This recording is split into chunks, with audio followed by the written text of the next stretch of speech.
Cultivating and connecting with our sexual energy is a path towards understanding our potential and building our soul. This is Skull Babylon, and you're about to listen to episode 110 of Paradigm Shift Radio, Cultivating Sexual Energy. In this community discussion, we covered a wide range of concepts and understandings to help you understand why anyone can benefit from being more conscious about these energies, and also practical tips for you to experience them for yourself. Throughout the episode, we are joined by numerous callers, both male and female, who shared their points of view. So transmute the lead of the ego and desires into the gold of the consciousness as we return once again to connect with our inner star that will help illuminate the world. Help relay the signal further by sharing Paradigm Shift Radio with your friends and continuing the conversations and building physical conscious community where you are. All the past episodes are online for you to enjoy and to take with you on your adventure. Tune in again for future episodes, support the project, give us a review on iTunes, be inspired, be involved, and enjoy the flow. One love.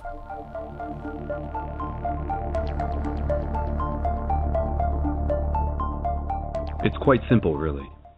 Your desires exist in order for you to conquer them.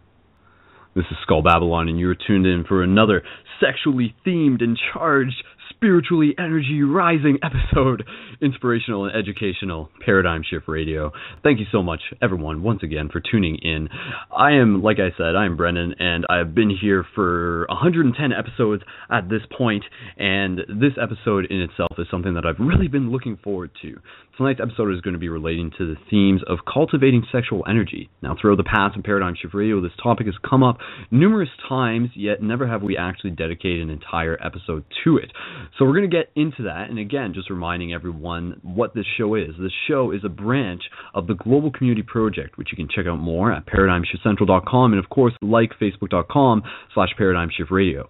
The way that the show works is that we encourage you to get involved, to get interactive, and also to be able to share it with your friends.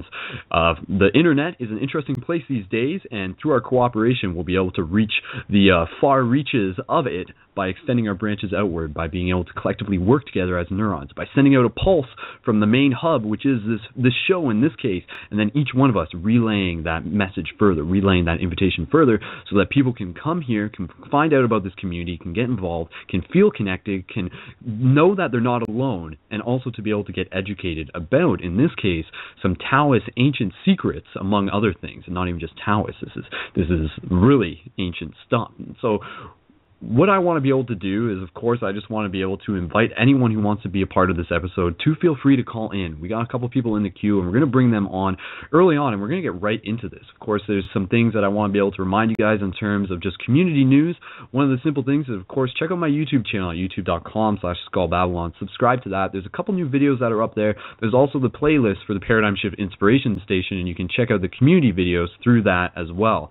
And, of course, I want to remind you guys that you can order your special Open Your Heart, the pink black t-shirts. They are the limited edition at teespring.com/openyourheart. You can find a link for that in the show notes. And of course, reminding you guys about the shift button draw. The shift buttons are tools to help assist in the awakening of consciousness. A lot of people are familiar with those.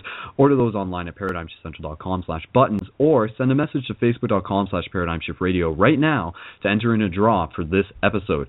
A little shout out on the side. I just want to give a shout out to all the people who were experiencing the 3 Days of Light Festival we talked about on the previous episode. And our good friend Jessica, who won a ticket there, was able to experience it herself. So shout out to all the amazing people who are doing what Paradigm Shift is doing in many ways, who are coming together as community, be it physical, be it digital. And of course, this show is about encouraging you to be inspired by these conversations and to take them out even further into the world around you, to be able to build conscious community where you are. That is what this project is about. So again, if you're unfamiliar, check it out. And of course, add me at Facebook, at Facebook.com/SkullBabylon. Send me a message. Let me know how you want to be able to contribute, and I'll be able to get you connected. And there's so many amazing people here in this episode.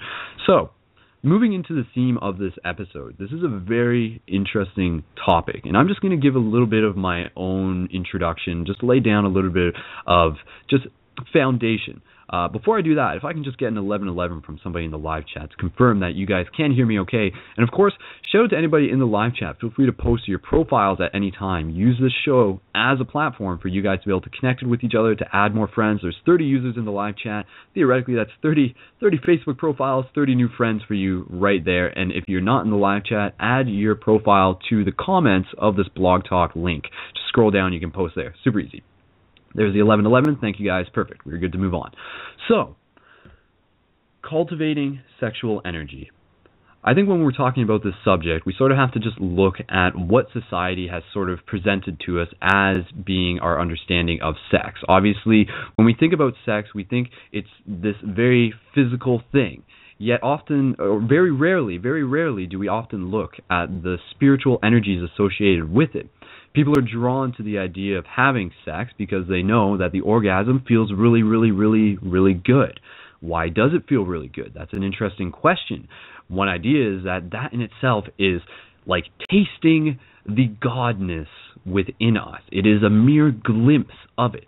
Yet, some will say that the orgasms that we're used to on a regular basis, if we're not conscious of them, are merely just scratching the surface. And there's actually more ways that we can use our sexual energy, more productive ways, opposed to just throwing away our seed, to be able to cultivate our sexual energy by not ejaculating with our orgasm and being able to turn it internally through transmutation, through alchemy, into spiritual energy that can be turned into motivation, and ways that can change your life are numerous. You can become more creative, you can become more intuitive, you can tap into your subtle bodies more. So these are just sort of scratching the surface, and again, we just want to be able to help encourage people to approach this topic with a level of spiritual maturity. And I think if you're listening to the show at this point, that's a good sign. You've gotten this far, and this is great. If this information is new to you, this is going to radically change things for you. I had an interesting idea today, and we'll get around to this later. But it was the idea of just how potent is this information? I'm just like, you know what? Like if somebody was trying to quit cigarettes, I think one of the first steps to quitting cigarettes would be to master their sexual energy. Because as I said at the top of the show, mastering your sexual energy is a stepping stone towards refining your entire character. If you are controlled by your desires, how do you expect to be able to create around you in more optimized ways? So by controlling, not even controlling, but by harmonizing your relationship between yourself and your sexual energies, that is going to crystallize your character. It is this alchemical process where we turn the lead into gold, and the lead is our desires, and the gold is the God self that is within each and every one of us. And one of the interesting things, and again, we'll get into this later, this is just sort of foreshadowing, is the idea that cultivating the sexual energy by filling this chalice, there's so many symbolic themes associated with it, by filling this chalice with the spiritual elixir, which in this case for the males is the seminal fluid that is so very potent, actually is one of the ways to be able to help explore the astral realms in ways that would otherwise be simply impossible if we are throwing away our seed. So, I myself, in this case, am not a master. I am a student much like you. There is a lot that I myself am still learning, and I want to be able to invite all of us to come together into this conversation. Now, this conversation in itself is actually going to be based around the teachings in a lot of ways. For myself, the teachings have been inspired by a book called Taoist Secrets of Love, by Cultivating Male Sexual Energy, by a man named Mantak Chia. And this book, now you just have to keep this on the down low, this book it can be found through the internet, and I may or may not post a link to it in the live chat. So if that's the case and you want to read along and browse through that, then definitely check it out, and also look up more information about Mantak Chia. The name for Mantak Chia the spelling is Mantakchia. Run a YouTube search on that. You'll find more information about him and support his work if you find this information valuable, because I think he himself would like the idea that this information is getting out there, whether it be through his book or whether it be through us representing it through our verbal communication. So if you see that in the live chat, I'm just going to let you guys know that may or may not show up in the next 30 seconds, presuming I can get my copy-paste to work. But anyways, so there's a lot to talk about with this topic, of course. And one of the people that I actually want to bring onto the show off the bat is a good friend of ours, our good friend Cale Turnbull. Those of you who tuned into the past know that he was on the previous episodes about decoded wisdom of the Kabbalah. Now, this is a very interesting topic in itself, and that in itself relates to us climbing up the ladder, climbing up the spiritual ladder.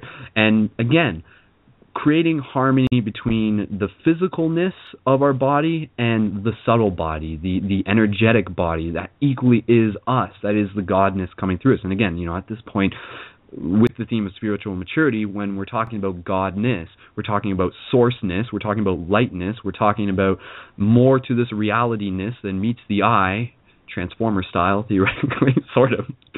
But we're going to bring him onto the show, and he's going to sort of help lay out some of this foundation. And then from there, we're actually going to bring on our good friend Michael Brazel, and we're going to actually get them talking to each other, because I'd be really curious to be able to have that three-person conversation going, and of course, inviting other people to join into the show. Like I said, I have my own experiences with this. I'll try and share them throughout the episode. You are invited to do that as well, and we'll try and get through multiple callers and just lay out some foundations and also some practical tips. So like I said, one of the things to approaching this topic is understanding why we want to cultivate sexual energy, and I almost said male sexual energy, but this does apply to females as well. But in the male case, it's very particular. Because there's like some different processes going on with the actual physical seminal fluid and how that plays a role and how we can draw that up from our PC muscle down by our anus and our scrotum, and through that flexing of it, we can draw it up our spine and around into our cranium and into our third eye and into our heart, and using that to bring more wholeness into ourselves. So we'll explain more about that, and we'll get you guys practicing these techniques for yourself and sharing them with your friends. And these techniques are going to help you become more of who you are. They're going to help you level up. They're going to help you become, like Joe 2.0 or whoever you are.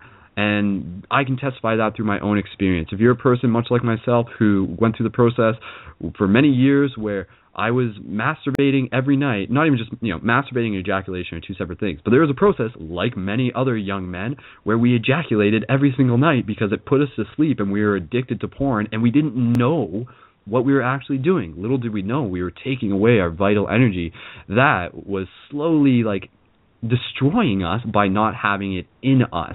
So having that energy in us is the step towards quote unquote immortality. It's going to create more longevity in your life. It's going to bring you more vigilance into your life. It's going to create a more healthy version of you and a more creative and inspired version of you. So that is what Paradigm Shift Radio is about. It's about helping you guys become more of who you are. So with that said, we are going to bring on Cale Turnbull. So, Cale Turnbull, if you're ready, Master Cale Turnbull, bring you onto the air. Here we go. Hello, Cale. Are you with us?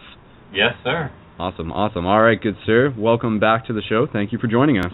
Thank you for having me once again. I appreciate it. I'm looking forward to some interesting interchange of ideas this evening. Absolutely. Now, we touched briefly upon the topic of sexual energy in the past episode that we had you on, but just kind of, as I was going back, helping people understand why they want to be aware of the topic of cultivating sexual energy. What would be your answer, your response to that? Well, I would say that sexuality is the primary access to the creative force that is available to us in the physical world, and that what we commonly describe as our sexual energy is in fact your inherent portion of the life force, and when you spend it, it's awful hard to get it back. Go on. Well, in the Taoist system, they believe that you have a certain amount of inherent energy called your birth jing, the ergs or whatever of power, of chi, prana, that's contained in your body. I think it's stored in your liver, the long-term chi, and then the short-term chi is in your kidney, if I remember right. So you can gain and use short-term chi from the food that you eat and from different, a wide variety of practices, some good and some completely evil, which allow you to gain energy from other people and situations and chemicals. So that sort of ebbs and flows, and it has to do with your biorhythms and astrology and everything else. Whereas your inherent chi, you only get so much of that at the beginning of your life. And as far as mainstream esoteric knowledge of this is considered, you can't replace that. Simply cannot ever replace the birth energy that you come with. And when you run out of that energy, you will die. There may be certain really far out mystic schools that say, oh, don't be silly, of course you can. And even if, while I might tend to agree that, with that, I'm certainly not going to advise anyone that that's true or that they should go and do that. Mm-hmm. Yeah, that's a very interesting idea. You know, that's almost one way to sort of help people change the paradigm on the relationship between themselves and the ejaculation process, is that every time they do that, they're like taking away a little bit of their potential to live longer down the road, so to speak, or what may evidently result in ailments and malfunctioning aspects of the body that otherwise would be able to heal itself through the vitality that this chi works. It's sort of like a lubricant almost for source energy, if that's one way we want to pull it. Cale, I just want to check in just on the technical side of things. Are you using the same microphone that we used last time? Yeah, I'm using the good podcast mic, but I just had a sniffle for about 3 days. If I sound funny, it could be that. It's not. No, it's not you. It's just a little bit staticky. So I was curious because that wasn't an issue last time. So I'm just letting you know if there was maybe a switch you could flick, but that's okay. Well, if not, then we'll make do. Okay. All right. Okay. So again, let's bring. Is there anything else you want to add, Cale, right now? Because we can bring Michael into the conversation, and we'll just continue to build from there. I'm fine either way. I mean, there's information regarding the correspondences of the Kabbalah and how the chakras work in all this, and what the 4 different types of Tantra are. But I don't need to just talk about that by myself. We can hear what your friend has to say too. All right. Okay. So we'll do that. And of course, there's a lot on this topic. And if there's questions in the live chat, just feel free to add those. Again, reminding you guys, this is an interactive episode. We want you guys to be able to get involved. And yeah, just seeing in the live chat, somebody posted a comment about a movie on YouTube, a documentary called The Secret Gate to Eden. I would recommend running a search on that. You can find it. It is on YouTube. Very worthwhile watching. It really just sort of lays out some of the esoteric knowledge of the mystery school, so to speak, of just why the whole like sexual energy thing is such a valuable thing, and how it plays a role within our psychology today, and how evidently our lack of our ability to control it has led to so many horrible things, quote unquote horrible things within man's path, but ultimately essential to our lessons to be able to make our way back up the spiral, to raise ourselves up the serpent, the kundalini symbolic energy, to get us back up to again where we are, where we can potentially be, to reclaim our godness, if you want to say it that way. So we're going to bring Michael onto the show, and we'll just continue from there. Cale, if you're not talking, maybe just kind of mute your mic on your end, or maybe see if you can figure out something with the static. But we'll just go along with it. So yeah, with that said, we'll bring on Michael Brazel. He's only got a little bit to stick around, so we'll bring him on. So Michael Brazel, our good friend, you can check out his show at blogtalkradio.com/Michael Brazel, and he's a super awesome guy, and I know he's got some interesting things to share. So Michael Brazel, if you're ready, we're bringing you on to the show. Here we go. Hello, Michael Brazel. Is this Michael Brazel? This is Michael Brazel. The one and only. All right. Okay, well, this is, you are not shy related to the themes of sexuality, sexual energy, and everything like that. I'll just sort of, without even having to ask you a question, I'll just sort of pass the talking stick over to you in theme of sort of co-hosting it. What do you think people need to be aware of? I mean, that's not me asking you a question, but just passing it over to you. Well, I think, for me, I come at it from a different perspective. Sexual energy cultivation is, of course, important, but I feel it's more sexual energy awareness that's important. Aside from birth and death, the sexual experience is the next most magical thing that we experience as living creatures. It's primal. It's part of who we are. A lot of the magical systems that I've been a part of are very sex positive. So sexual exploration, masturbation with intent, cultivating the awareness of the body. Because a lot of us are taught to be ashamed of sex from early age. We're taught that it's wrong to explore your body. It's wrong to explore the body of someone else. And then we're taught, especially like if you are a man who loves men or a woman who loves women, we're taught that even that is even more shameful. So we have all this shame programming that, keeps us from even the exploration of sex or sexuality. We have a lot of misconstrued ideas about sex, and sometimes that's what happens when we're doing this constant release, is it becomes this power thing, a loss of power, a loss of intent. So I don't necessarily think that it's always wrong to have the release. It's the intent that's behind the release that's most important, because that's what you're bringing into the act itself. So if you're, we don't want to classify people who watch porn and who masturbate as people being, that's a naughty, dirty thing, because if that's how you explore your body and your sexuality, then by all means do that thing, but look at it through the lens of spirituality. Like, what is this adding to your experience? Are you losing power in this experience, or are you gaining power in this experience? So the release doesn't always have to be a loss of power or something dirty. So we don't want to say that, you only have to hold the chi within you. It's the intent that you're holding within you and the intent that you're releasing. It's what's important. Because sexual exploration with our partners and having that release with our partners is a powerful shared experience. It's asking the divine to join you in that moment. You can access points of magic and points of power.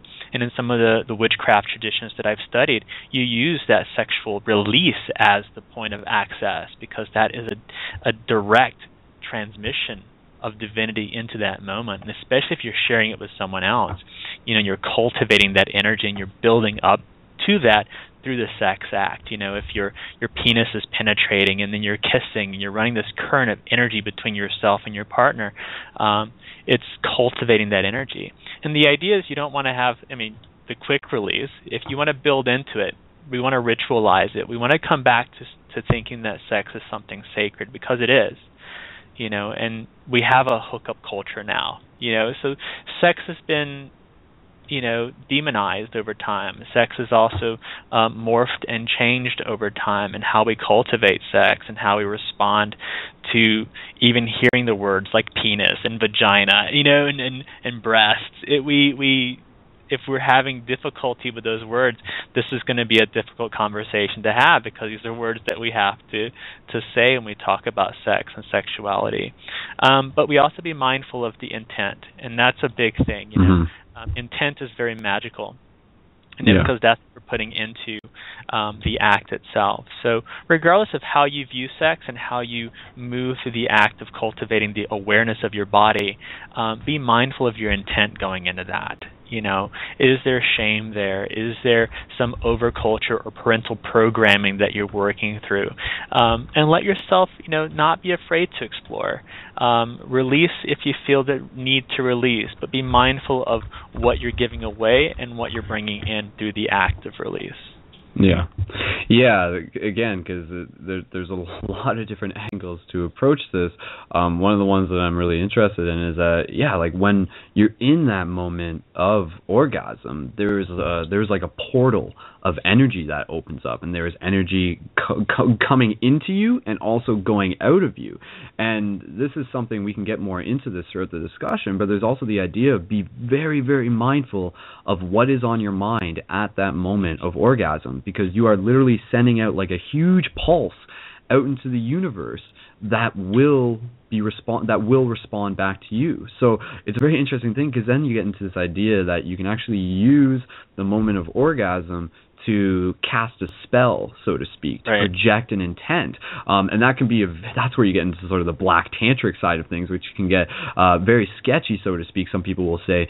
But it also creates a very interesting opportunity for people who are interested in exploring that side of themselves. There's also the idea that, we've talked a bit about practical magic and sigils. You can actually charge a sigil through the sexual act of an orgasm. And again, a sigil is like a symbol that you make that has an intention that you create for it, and then to sort of put that intent really into the sigil. You would like focus on it on your mind at that moment of orgasm, and then just, which is an interesting thing, because oftentimes when we think of an orgasm, we're so focused on the idea of like sexual presence and just like physical pleasure. What happens if you approach and experience an orgasm with more so the focus of like purely the spiritual, I use the term spiritual, but again, like more so just like the spiritual connection of it.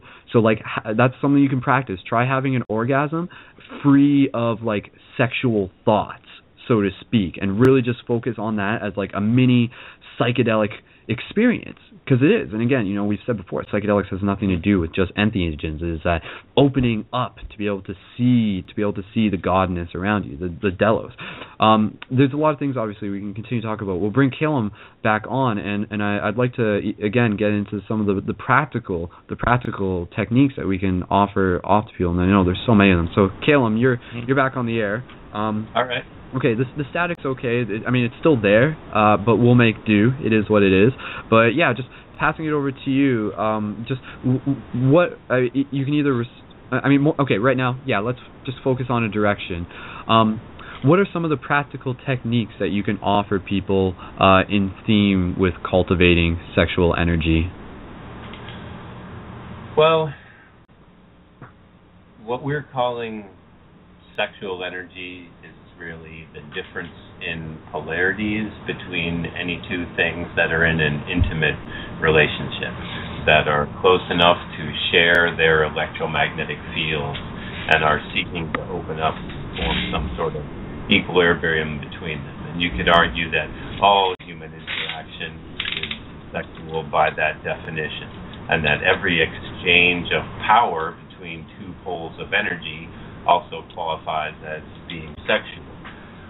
In martial arts, and which I have experience with, and in Taoist sexology, which I have a little experience with, which is, well, maybe that's not even the right word to say that. Montauk Chia is new and wrote a bunch of books based on this whole lineage of understanding that he inherited over a long period of time. But sexology, the term, that's only the last 50 years or so, and it's kind of become almost, he has a very enthusiastic following. There's been a lot of talk about different types of Tantra lately. It used to be if someone said, "Ooh, I'm into the Tantra," well, in the 70s, everyone just took that to mean that you like to take your time about having sex and not rush and get to the end, and that you could control yourself as an adult. As a person who possesses the characteristic of being able to hold themselves together and maintain their grip on reality generally. You have sex like a man, you're in charge, you have the power, you're in control. It's a dominant position. And there's a tremendous difference in polarity in not just the way you can see between men and women. A woman is a completely different animal than a man. She has a completely different sexual expression. In fact, it's diametrically opposed. That's why we have women and men. The species differentiation biologically comes from the energetic differentiation at the top of the tree of manifestation that creates everything.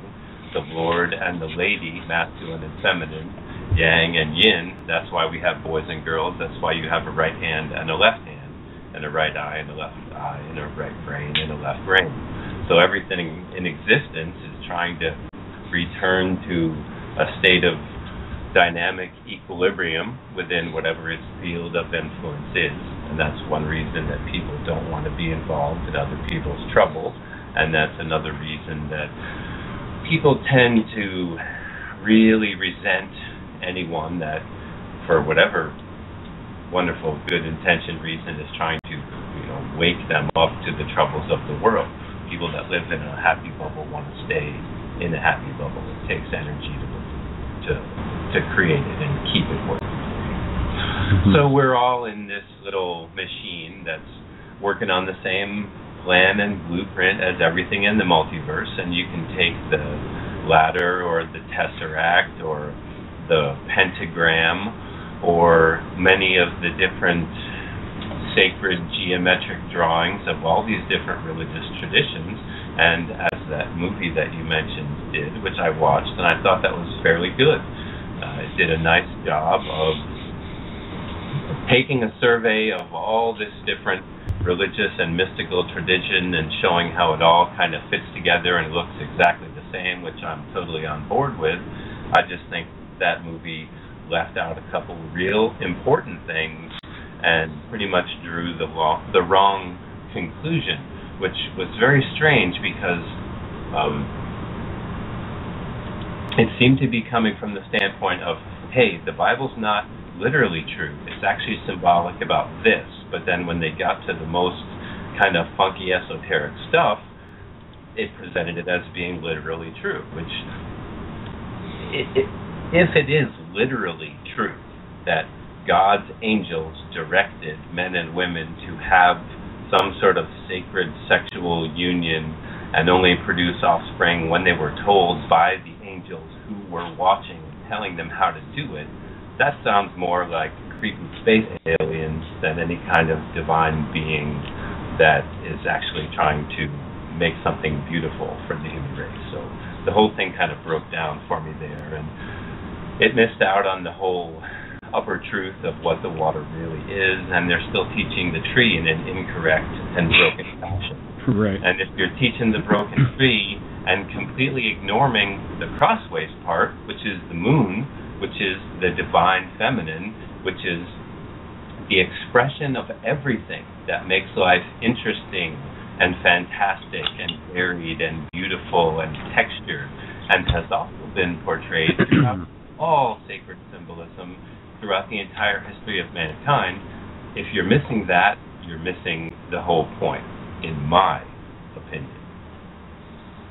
Okay. And is there anything more? We'll pass it over to Michael if Michael had any response. I got a couple things to say, but I'll wait. I think it's actually better if we take shorter turns. I mean, he said a lot of really interesting stuff that I might have liked to say something to, but then, when it's like 25 cool things, and a minute goes by, you don't want to go backwards in time. No.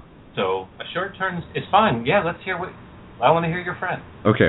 Let's keep it concise because I know there's some other callers that we want to bring on too, and go ahead, Michael. If there's anything else you just want to. Yeah. So I guess you said practical ways to cultivate the energy, or even I think in the traditions that I've studied, it's just more coming into the awareness of the body.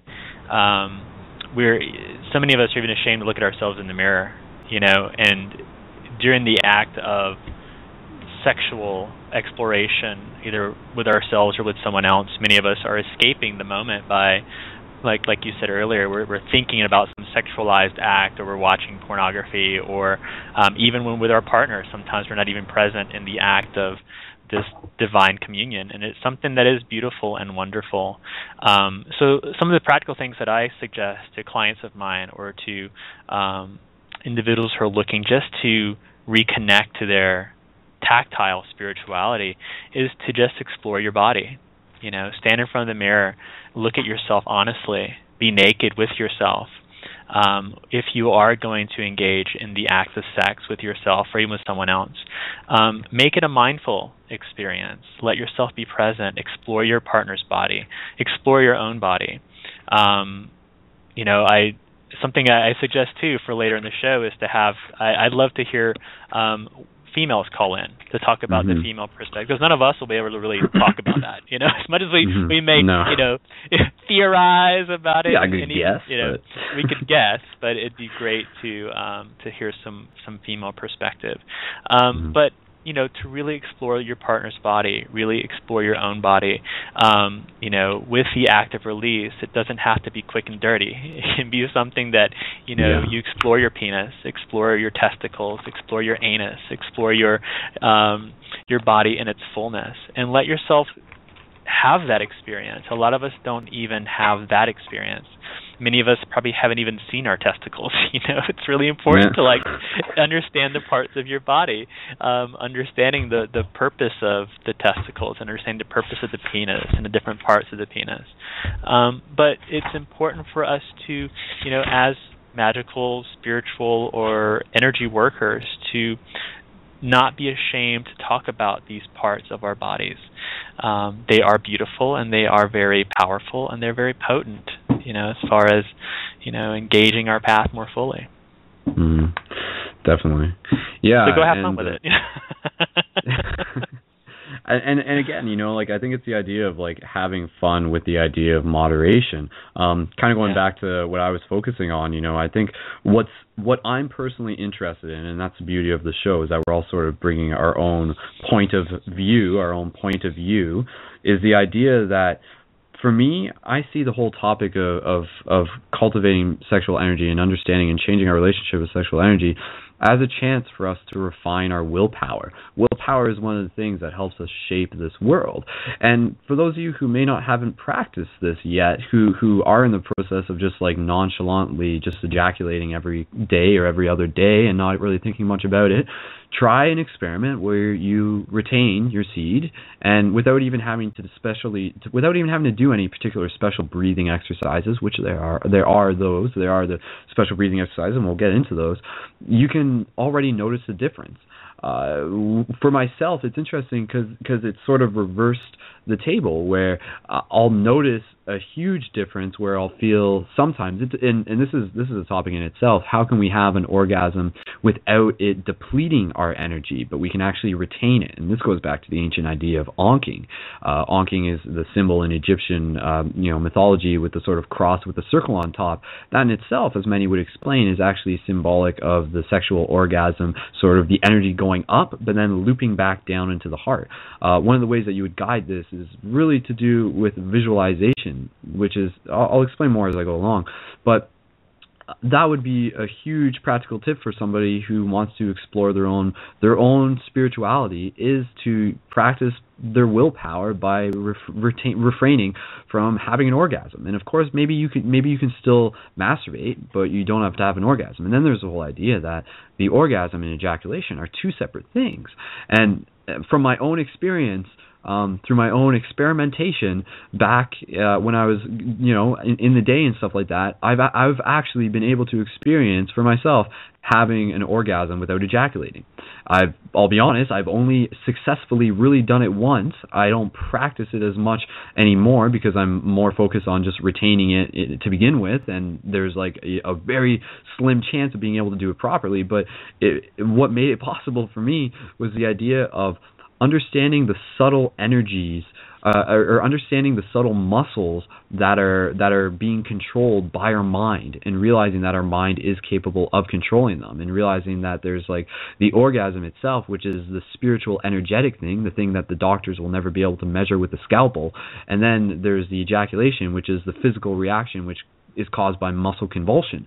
And if you can control the muscle convulsion, which is something that you just really have to practice it, but one of the ways is even just right now, if you're sitting here right now, if you're on a bus or wherever you are, practice flexing what is known as your PC muscle. The technical term for that is a pubococcygeal or something like that.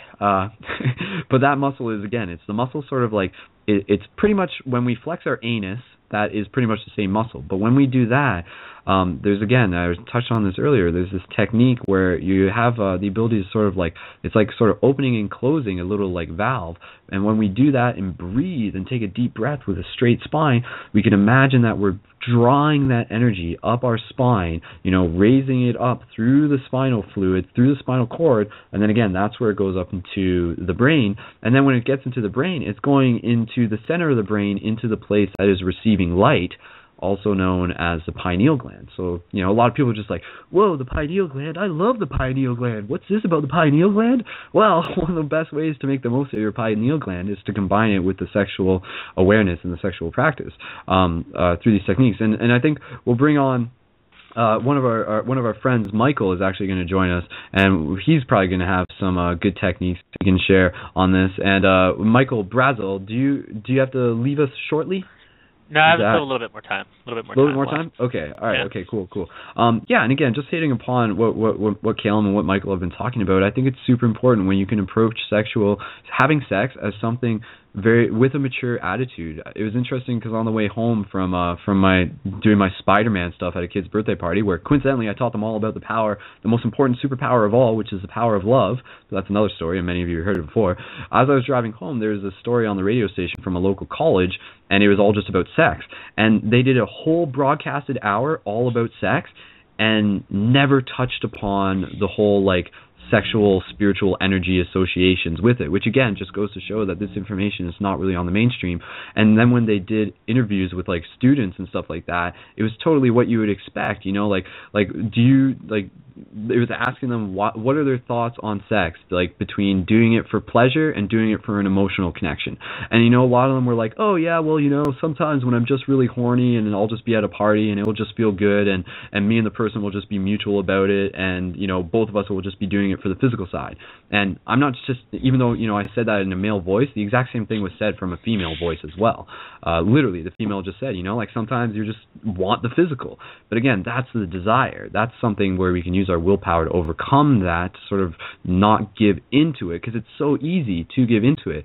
But again, it was really interesting because it was just focusing on the idea that so many people associated sex with just this amazing physical experience. Last thing I'll just mention real quick, because it's a good metaphor and it's a good analogy to understanding why we want to be interested in cultivating sexual energy. It's a great metaphor.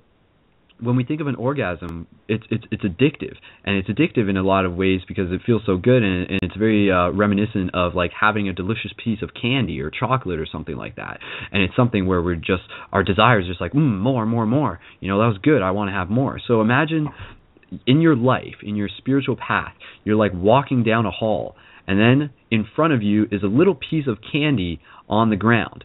And then you bend down and you look at the candy. And if you choose to eat that candy, which in this case is symbolic of having an orgasm and spilling your seed, then you'll just have that candy and you'll be like, oh man, that was so good. Oh, that was so delicious. And then you'll just turn back and walk away, and then you won't explore further. But if you actually refrain from eating that candy and continue to walk further, if you keep walking further, you'll actually see that around the corner, hidden from your initial sight, is a mountain of candy. More candy that you could even realize, and candy that exists in more ways than just what you would normally experience with your taste sensations. And that is sort of the symbolic idea of, through cultivating our sexual energy with hand in hand a practice of lucid dream techniques, and again, writing down our dreams and exploring our dreams and investing energy towards that, we can really get in tune with our subtle bodies. As we're falling asleep, if we've cultivated our sexual energy, we can practice our breath, and we can be more conscious of that state where we're transitioning from our physical body to our subtle body or astral body, and then be aware and bring that consciousness into these other states of dimension that are totally a part of this human experience that everyone has the right to experience, and will blow your mind as you begin to experience them and have more experience of them. And it's the universe trying to teach you through these other dimensions as well. So it's part of our duty as a cosmic citizen to invest interest in being aware of what we're doing with our sexual energy, with the intention of A, bringing it into our physical life, and B, using it to explore other dimensions and the astral planes in our sleep. So that's just my perspective on one of the reasons why it's so important. And again, last thing I'll just say for now is think back to the movie Avatar. What was that trying to teach us? James Cameron has done ayahuasca. At least that's my assumption. And he's into a lot of stuff. And if you look at that movie, it had this whole theme of when they had sex in the movie, the two Na'vi characters. It was very serious. It was a ritual, and I think that's what we have to do. We have to approach sex as a very ritual thing, and sort of just let go of the ideas that we're just doing it for the physical, and let go of that addiction. Don't let it control you. That's what I said. Learn to train your dragon. The dragon being the serpent energy that has the potential to rise up through us from the base of the crown, from the root chakra all the way to the crown chakra. And again, through that, we have quote unquote enlightenment experiences, which allow you to just be more conscious and ultimately more capable of helping yourself and helping the world around you through the people that you love. So Yeah, go back and watch Avatar. That's what I'm saying. But I'll bring on Michael Pratt is going to join us. We're going to bring him onto the queue. And if you guys are having fun in the live chat, post on 1111. And again, if you guys want to post your Facebook profiles, please feel free to do that. And just a reminder to send a message, facebook.com/ParadigmShiftRadio, to enter the draw for the free shift buttons. We'll do that. And of course, we'll also be asking for a donator for this episode to be able to get that shift button draw in place, to be able to get those people the buttons, to be able to help give them tools to change the world. So I'll be chatting with you guys, and we'll be syncing that up. So with that said, we're going to bring on Michael Pratt. And Michael was on the last episode. And yeah, we got a few more callers, and we're going to continue to move along through them. And thank you so much, everybody, for being here. This is good conversation. So let's continue to get into the practical tips. And I know Michael's probably got some insight on this. So Michael Pratt, we're going to bring you on to Paradigm Shift Radio. Here we go. Yeah. What's up, everybody? Welcome back, dude. Yeah. Well, I always appreciate being on here and everything. Is there anything in particular that you wanted me to go into, or? Well, I guess from sort of like your perspective on things, you went to another Gnostic mass the other day. I'd be curious as to what you have learned. That was today, yep. Yeah. What have you learned about the topics of cultivating sexual energy? What importance have they placed on it that you have learned about, and more so than anything, practical techniques and tips that you would be able to pass on to the audience? Oh, totally. The interesting thing is, of course, I'd say like more so chi and basically chi and sex magic would probably be my foundation, because that's pretty much where I most started. But I would say totally, like what you were saying earlier, it is so much better to cultivate the seed.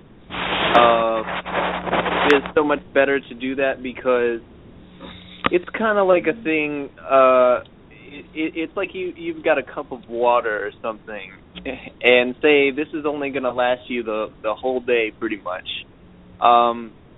You know, if you just give it away, you know, that easy, at least for the man, and I don't know if the woman feels tired as well, but at least for a guy, you know, that's pretty much it. You know, unless he takes a nap or something, or finds some way to rejuvenate himself, that's pretty much it.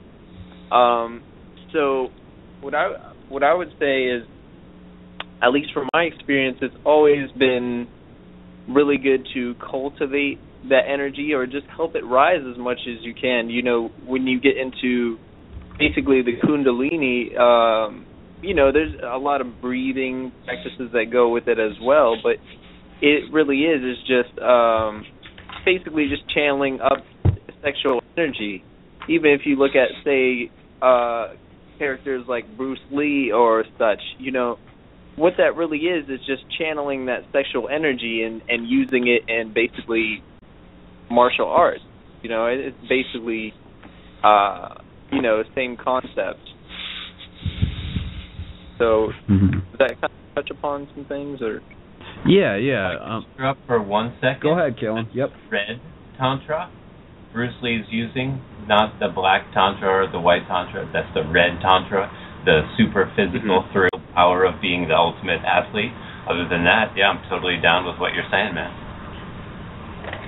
Okay, well, yeah, that totally does make sense, because I mean, you know, whenever you choose, say, a field that you choose, really, it all really comes down to, you know, sexual energy. I mean, it really is the thing that kind of moves us as human beings, and probably animals too, you know.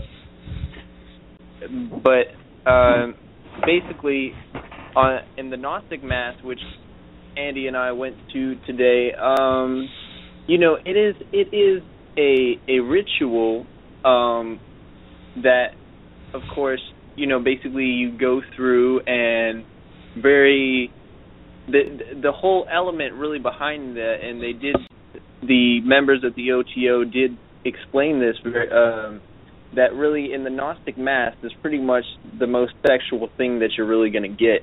and you really have to watch closely for the symbolism, because that's really the element really behind it.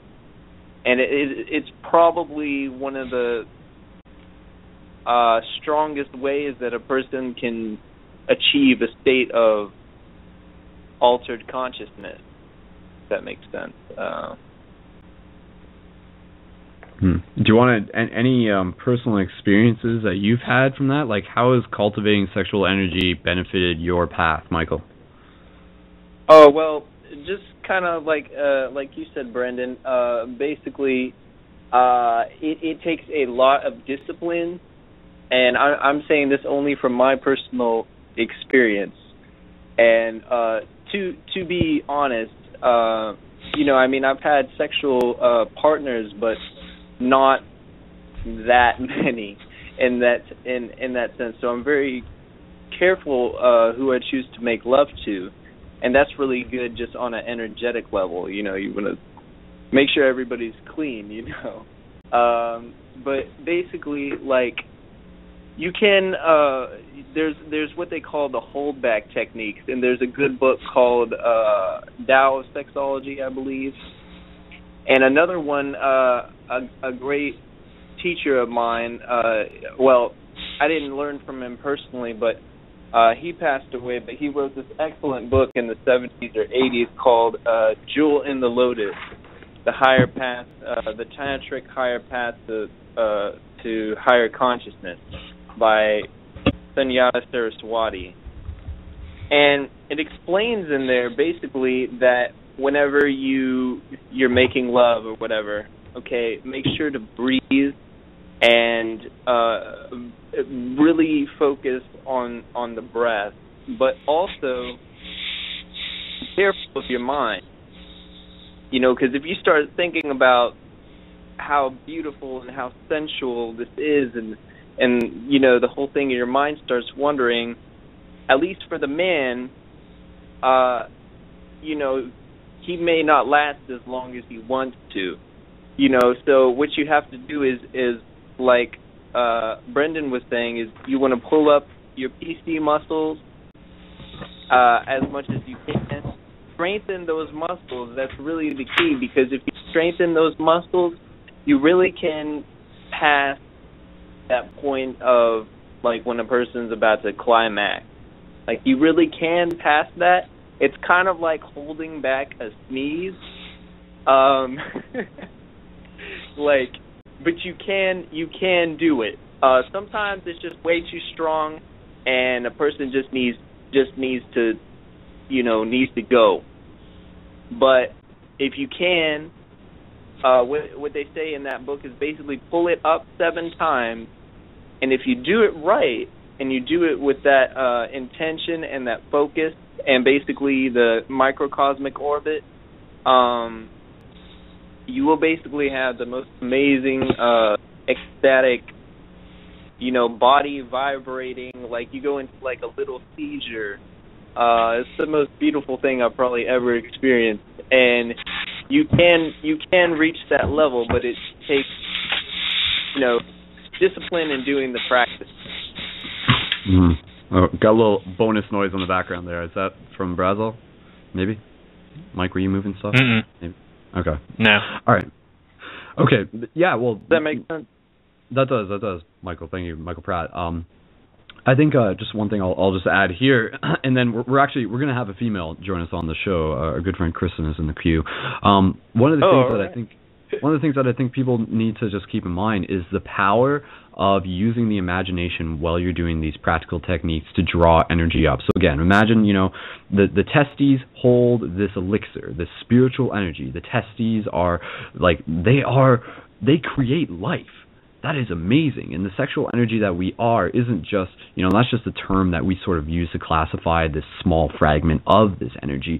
But in itself, it is the energy, the cosmogasm that exploded out from the beginning is exploding within us and exists within us.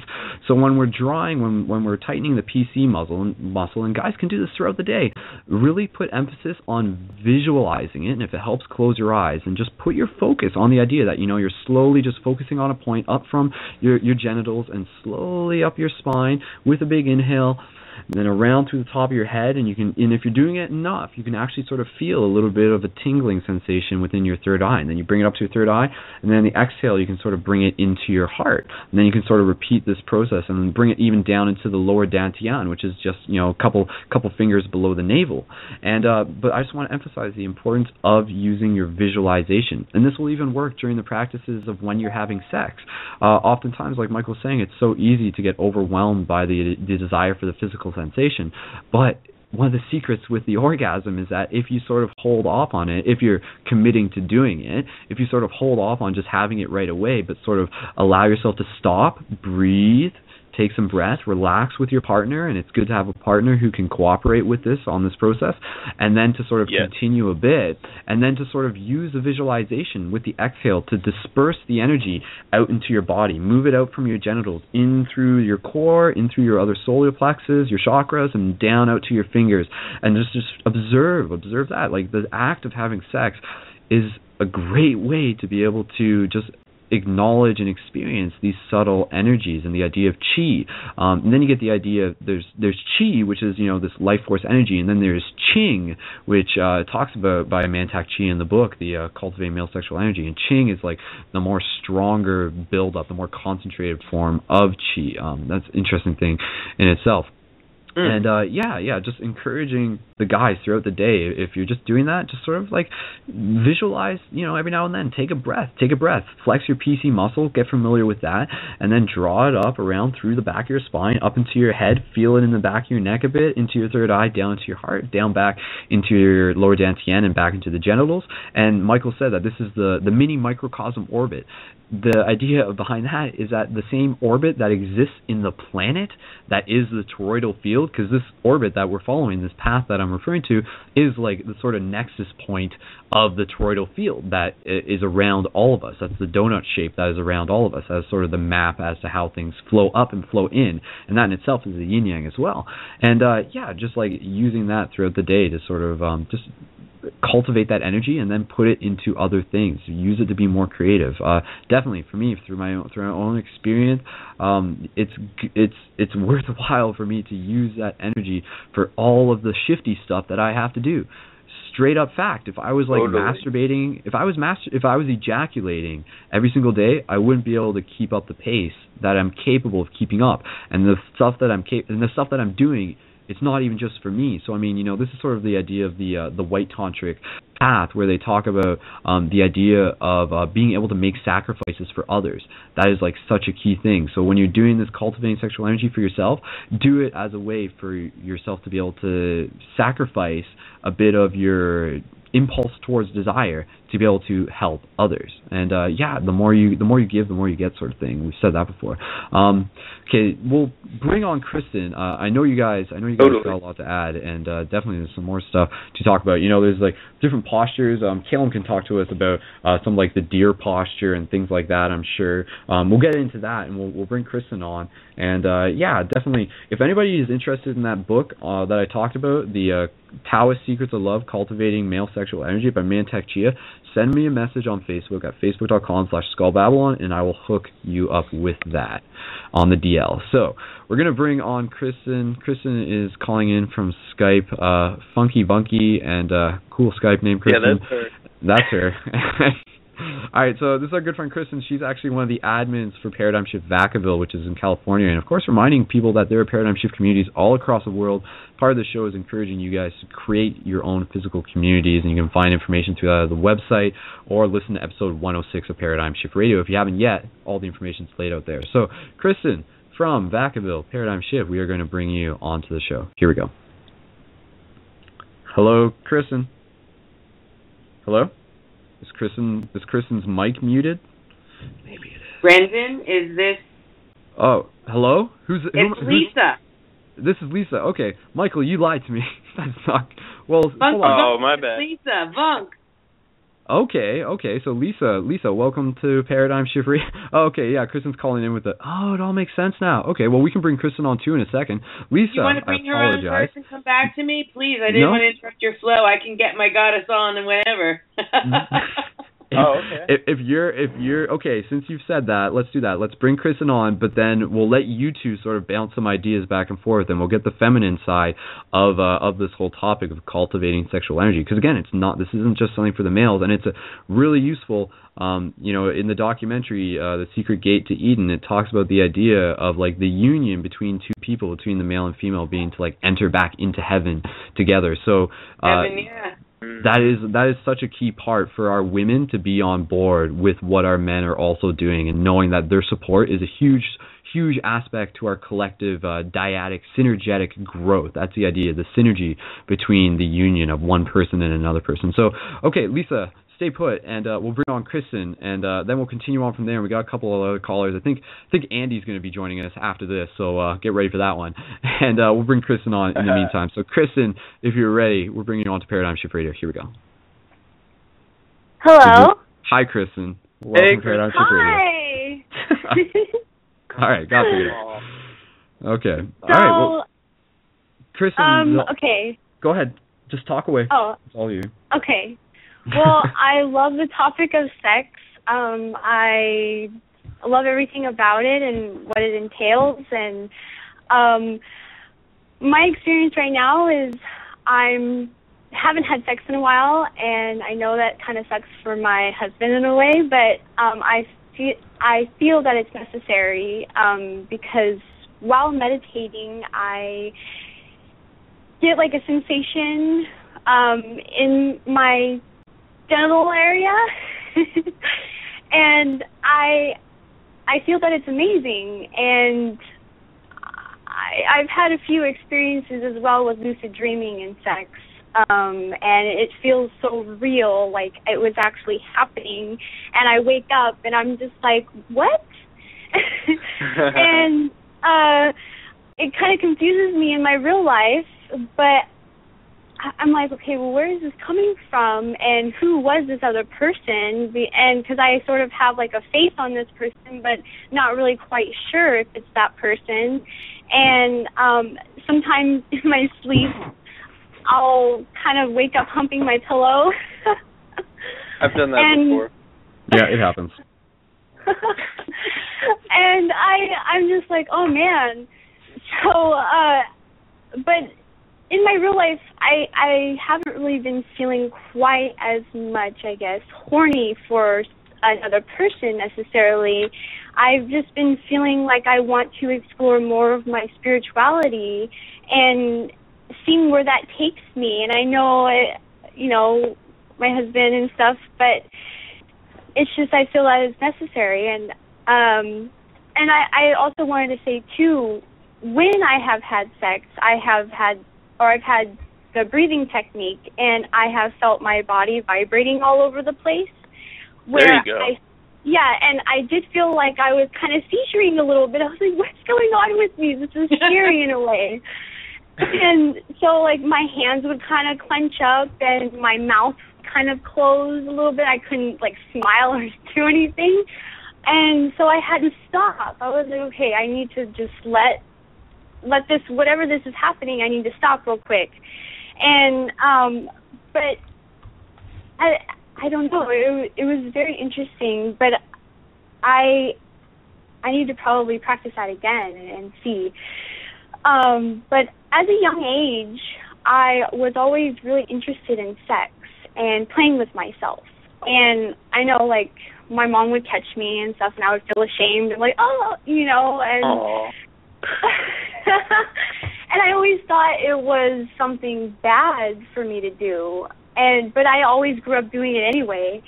And I find that exploring your body is the best thing that you can do to really, like, teach yourself how to love yourself in every way, and exploring your vagina and stuff for women, and getting more in tune with your body as well. And I used to do passion parties where I would sell sex toys, and I would talk about sex and wow. experiencing.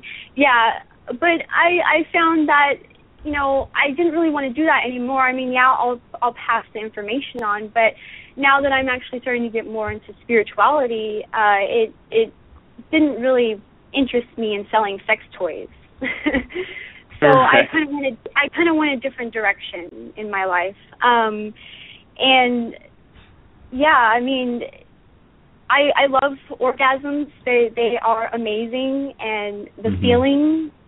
And yes, I can see how you can get addicted to it, because once you do it all the time, you're like, oh yes, I want to do it again. I want to do it again. And I used to watch porn all the time, and you know, I would watch female and you know, regular guy and girl, and I'm sort of into a lot of things that aren't really normal, I guess, like videotaping and stuff like that. Oh, wow. Wow. And having other people watch you on the internet and stuff, but it was something that was introduced to me recently, and I actually enjoyed it. I got like a thrill out of it, but at the same time, you know, it is something where two people should share that bond with each other, and it is like a craving that you get, I think, spiritually when you're meditating, and you do have to be careful on what you're thinking about and who you're thinking about. But fantasy could go a long way, you know. But at the same time, you know, it could mess you up in a way, because then you're wanting that fantasy so much. But yeah. Totally. Wow. Thank you, Kristen, for sharing such intimate information with us. Like, in all honesty, like, that's, you opened yourself up, and I'm sure there's a lot of girls there who are just like, hey, that sounds a lot like me, and you know, and they're like, I can relate, not alone, yay. And I appreciate your honesty. Yeah, totally. Oh, like, yeah. that's huge. Oh, you're welcome. I don't really get embarrassed that much, I guess, on that type of topic, because it's just, everyone should talk about it and explore and share their ideas and I guess their sex life. But yeah. So we'll get ready to pass this over to Lisa. I think Michael may have a point. I just want to squeeze in here, and we also got Cale who wants to be able to bring something on. I'll check in with him. We're just trying to juggle a few things here. A couple points that just came to mind. I'll just sort of plop these in there. Is the idea that ancient esoteric knowledge didn't mention that Jesus may or may not have had a wife. Ooh, and it turned out that he was actually like in the process of doing, you know, the sexual practices and raising his kundalini with a partner and everything like that, and then the church sort of put on. Yeah, something along those lines. And the other idea that I want to refer to is the idea that in the Catholic Church we often know that priests are supposed to remain celibate. We don't often associate with that, as that's actually supposed to be not just them like saying no, sex is bad, but more so, yes, cultivate your seminal fluid and your sexual energy and use that to connect with God when you pray and bring that back into your community. At least that's my interpretation of how priests ultimately should be sort of doing their thing. One of the other things that I wanted to mention, there's a couple notes that I got here. Here's a good quote. The idea of when you're working with cultivating your sexual energy, you are in the process from moving from an intellectual animal to a true human being. So again, this is about the mastery of the self, not being controlled by the desires. Another thing I just want to mention, just within the sexual practice, this is from my own personal experience too, I'm definitely more interested now in the idea of the shared orgasm. Obviously, it's something I was always been interested in within my approach of having sex as a spiritual ritual. But I just think for people who are maybe in the process of having sex often, just sort of, if you're noticing that like it's the case between you and your partner where like one of you has an orgasm and then the other one has an orgasm later, and especially for the guys, if they're just doing it where as they commonly would if the girl was just on her back, where they would finish on top of her stomach per se, anything like that. For me, I'm not even as much as it's like, again, it's just like, oh, delicious candy, nom nom nom.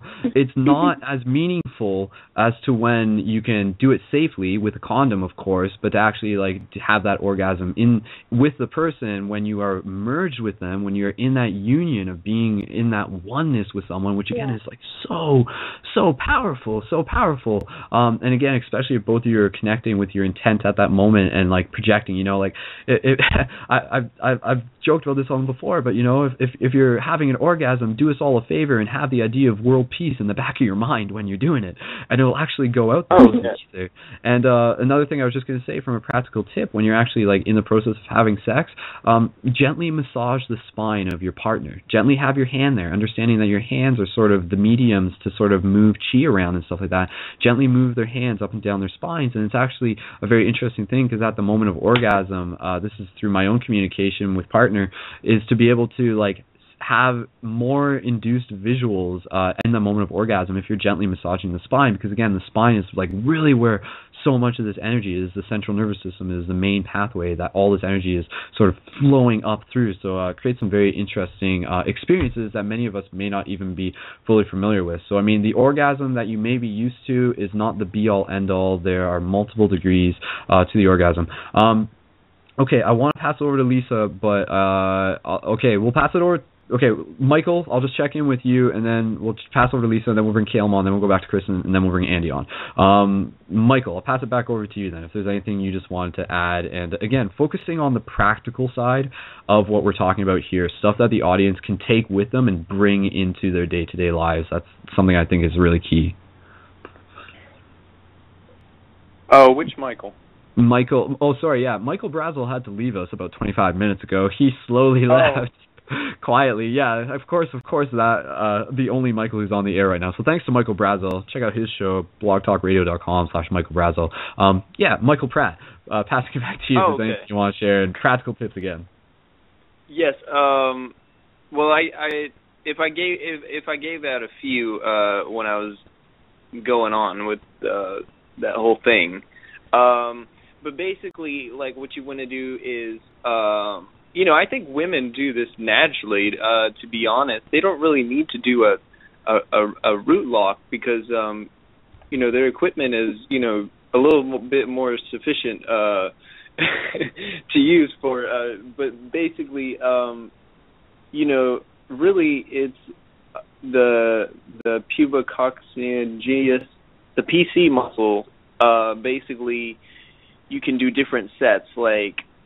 If you're say you're going to the restroom and you have a stream of urine going, what you can do is you can hold back, and you can use you can clench your PC muscles and stop the flow of urine. This is the best way that I know from my own experience in order to you know, practice. Basically retain. Yeah, but you see, the thing is you know, once you get to a certain level, you can hold it back. So when you get to that point of climax, you can hold it back. Some people can do 99%. I would suggest say 90%, because if a person feels like, you know, this is it, there's a point of no return, you want to get to, like, say 90%, and then what you want to do is just breathe slowly, maybe stop, and instead of harder, faster, you know, you want to take it down a notch, you know, breathe, relaxing, and, you know, kind of like slow it down so you guys are able to basically feel it more, and so it'll last longer. So I would say the breath is definitely key.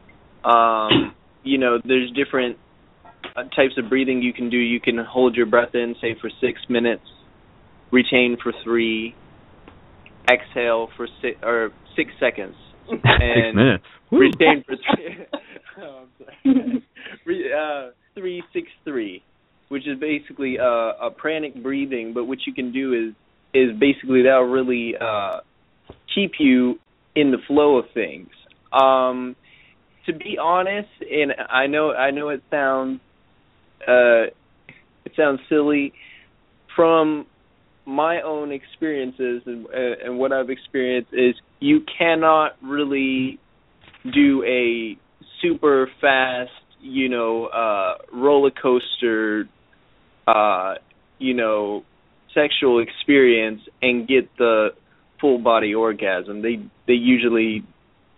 full body orgasm usually comes with going very, very slow and breathing. Now, so the only thing I would say, because believe me, I mean, I love the roller coaster, go as fast as you can, but you won't get that cultivation. So some of those practices I would say just do the PC muscles, like you could do, like I said, like whenever you're going to the restroom.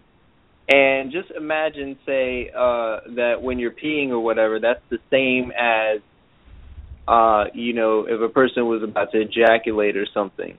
But you're using your urine and basically just stopping the flow.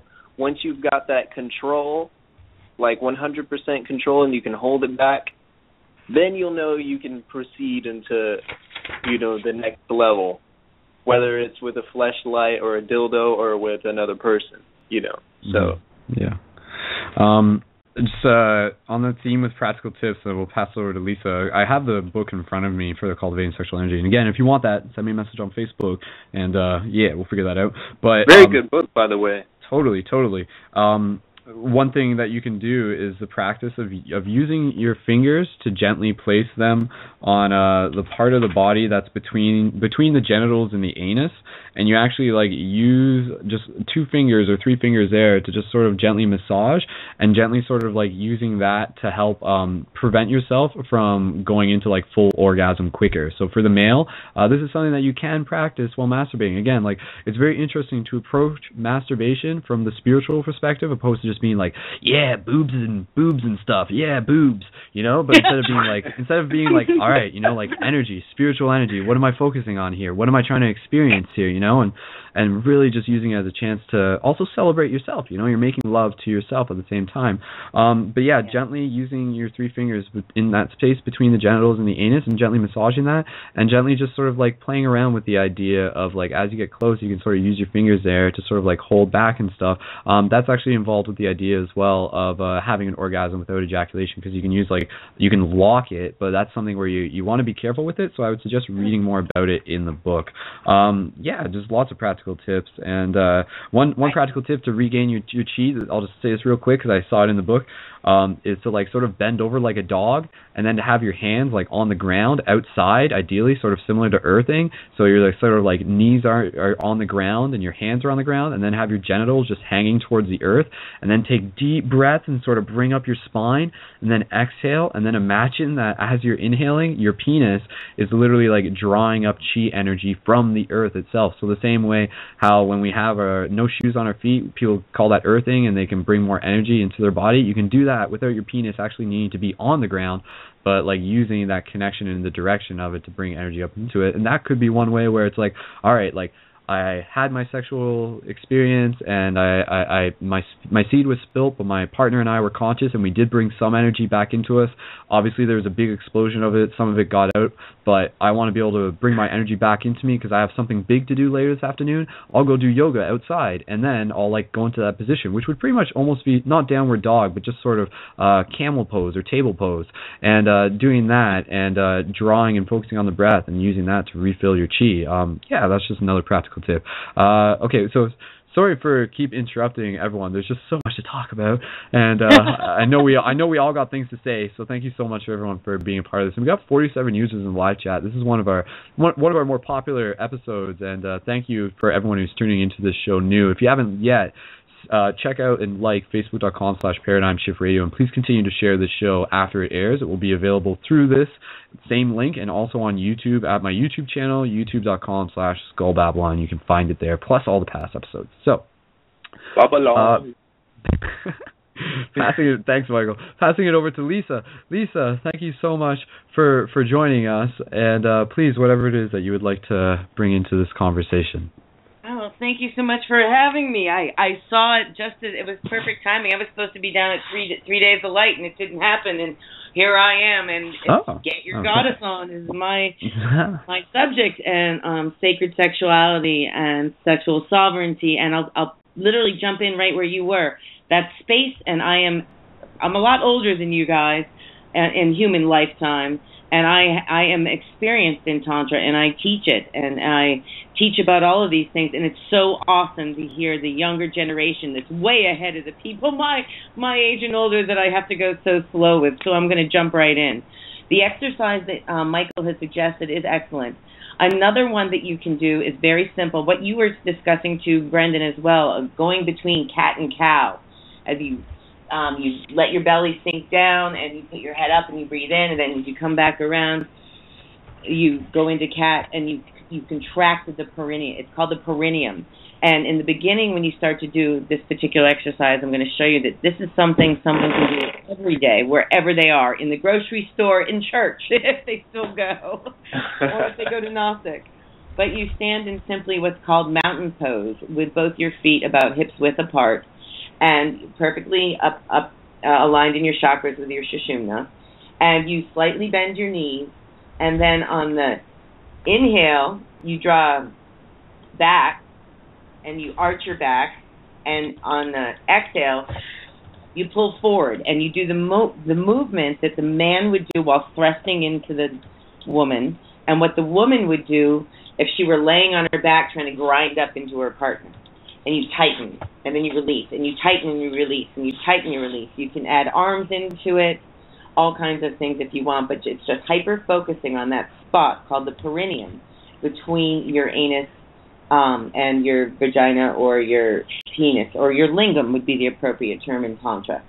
And what that does is that muscle, I had heard someone else say that women don't have to worry about that muscle so much, it's more natural. That's not true, actually. Women tend to get more flaccid easier than males, and it's also a part of losing your life force. The force that we're trying to rise in this sacred sexuality is our life force, and it is Kundalini. There are two ways to rise Kundalini, either through ascetic path or through sacred union. And sacred union is first and foremost within one's own self, marrying their own divine masculine and feminine, whether we're incarnate as a man or a woman, regardless of our sexual preference. We have a divine masculine and feminine energy. I know I'm preaching to the choir here. But then the next phase is, and you can rise that by yourself. I had full Kundalini. I couldn't help but die laughing listening to Kristen when she was talking about that shaking occurring and thinking she had did something wrong and she had to stop. Actually, so no, that meant you were getting right to the point, Chickstar. Because I, prior to full Kundalini, had Samadhi states where all of a sudden I was dropping on the ground out of the blue for no reason. I had started to do the ancient Tibetan rites with the rise Kundalini very rapidly. And I would just drop to the floor and start shaking like a fish, and like I was having a seizure. And my friends were, and luckily I was in Sedona, and I was alone in my house with my friends who were all on the same path. And they're like, oh my God, are you okay? Do you have to go to the hospital? And I'm like, I couldn't talk, and I was like, start to foam at the mouth. But I was having an extraordinary, what I call soulgasm. It's beyond a full body orgasm. It's a soulgasm. And when that happens, it's about surrendering, and it's not tightening. It's just like Kundalini. When those snakes start to rise, it's so hard not to tighten against it. But the thing you need to do is relax into it, and then it flows, and it's amazing. Just beyond. And also, to get to the dualistic, the two-person path, you can call it twin flames. A lot of people talk about twin flames, but actually the practice that Magdalene and Christ did was called sacred union. And they weren't husband and wife as in the legalese definition of contract ownership whatsoever. What they did practice was sacred union. And that is, and I am a white path, Tantra, sacred union is all about honoring the beloved on the altar of your lover, the masculine and the feminine. And it's not just, I had also heard you, Kristen, speak about, I remember when I thought I had to separate my sexuality from my spirituality and my meditation, and that's definitely a path in the process for me. I call that going into goddess, being a priestess and being celibate for a period of time. And I've done it off and on, and actually about the last 9 months myself, which a lot of people would find hard considering I've been teaching a workshop called Get Your Goddess On eradicating all the imposed guilt and shame that our society and religions and our parents. You were talking about your mother touching your hand when you were naturally trying to masturbate. It is an innate drive. It is programmed in us, and it is our birthright. Yeah. So let me just finish quickly with I know you want to get other people on here. I want to touch on the Magdalene Christ thing and then get back to Kristen because I want to chat with you a little bit. This is awesome. I love listening to you. That was so great. So what they do is the whole intention is, like I said, honoring the beloved, the divine masculine and feminine at your lover. And believe it or not, I might shock you guys a little bit. I don't think so. But not only do we play the role of the feminine as a woman, but you turn around and change those roles. Actually, in Tantra, the deepest orgasm, and I've had every kind. I've had them alone by grace and Kundalini. I've had them I've thoroughly explored my own sexuality and masturbation. I've explored it with lovers. I've explored it tantrically. And I've explored it with strap-ons and playing the masculine role. But the deepest orgasm, believe me, the deepest orgasm I have is all of them at the same time. But the anal one alone triggers the full body orgasm for men and women. And it doesn't have to be a lingam. Wait, can you say that again? The anal orgasm. There's a spot called the sacred spot in the anus. And it doesn't have to be triggered by a lingam. It can also be done with the fingers.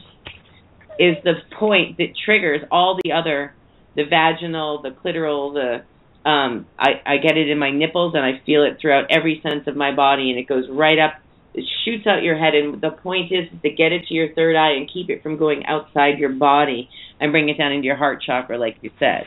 What Magdalene and Christ did, you can also, you don't create a baby when you practice sacred union, because what you focus on is not just raising the sexual pleasure, you literally focus on raising the snakes in your lover. That sexual energy that we're speaking of is our Kundalini energy. And it's about rising it in your lover, and you don't worry about your own. By dedicating your energy completely to service to them, they are inspired to do the same, and it's this mutual arising. And you not only not create a child and heal the world, you literally create universes. And in this particular opportunity on this planet, we're going to have the opportunity to do that collectively and create multiverses, not universes. So I won't go too far too fast. There's so much. That's awesome. Yeah, there's a lot. It's the key point, and a lot of people. I'm not joking. I think you've probably seen the naked YouTube video I've done called "Get Your Goddess On." Where I talk completely naked. I did it in 2012, naked out in the woods on Martha's Vineyard, talking about why can't women be naked nursing their children? Why are we taught to shame ourselves for masturbating when that's all we're meant to do when we're young children, especially, and it's our innate drive to procreate. So I'd like to go back. I've got to go check that out. Oh, well, go for it. I literally had about 60 people at Evolve Fest in a circle. We'd done all these fire ceremonies and raised all this fire energy, and I'd been doing Kali. I actually found my goddess energy as an exotic dancer after having been a Ford model. I didn't start stripping till I was 29, and everybody I knew when I was a model, all the girls were strippers wanting to become models. I had been a real model and wanted to be a dancer, and I danced by the name Kali. Who is destruction and rebirth. And so we had done all this fire energy, and then downpour came, and I wasn't wearing a bra because I think it just restricts my heart chakra. And I got everybody in a circle, and I had them grinding. I was showing them how to align their root chakra and grind it into the earth in order to align properly and letting people let go of a lot of guilt and shame. It was the most amazing fun time. But so it's playful. It doesn't have to be work. But let's get into the goddess aspect with Kristen. I have a question for you. Okay, go ahead. You had said that to your husband's dismay. Did you have you perhaps suggested to him that he could be practicing on his own right now about doing the same kind of practice where he can actually start to masturbate and then suppress it and hold it in order to build it up for longer lovemaking sessions for yourselves?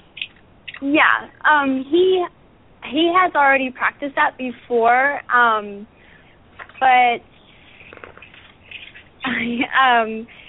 yeah. We don't have to talk too much about it, Kristen. Don't feel obligated. Yeah, You're allowed to have your barriers. It's okay. You don't need to. Yeah. He does know how to hold it back and everything. Yeah, he does. We've practiced a lot with anal and stuff like that. So it's a really interesting feeling, and it's a powerful feeling. Yes. With him penetrating me, and then also anally, and then I'm playing with myself, and it's just, the orgasm is insane. And I've never really been so much interested in anal, but when I did, and just let go, it was really amazing. Yeah.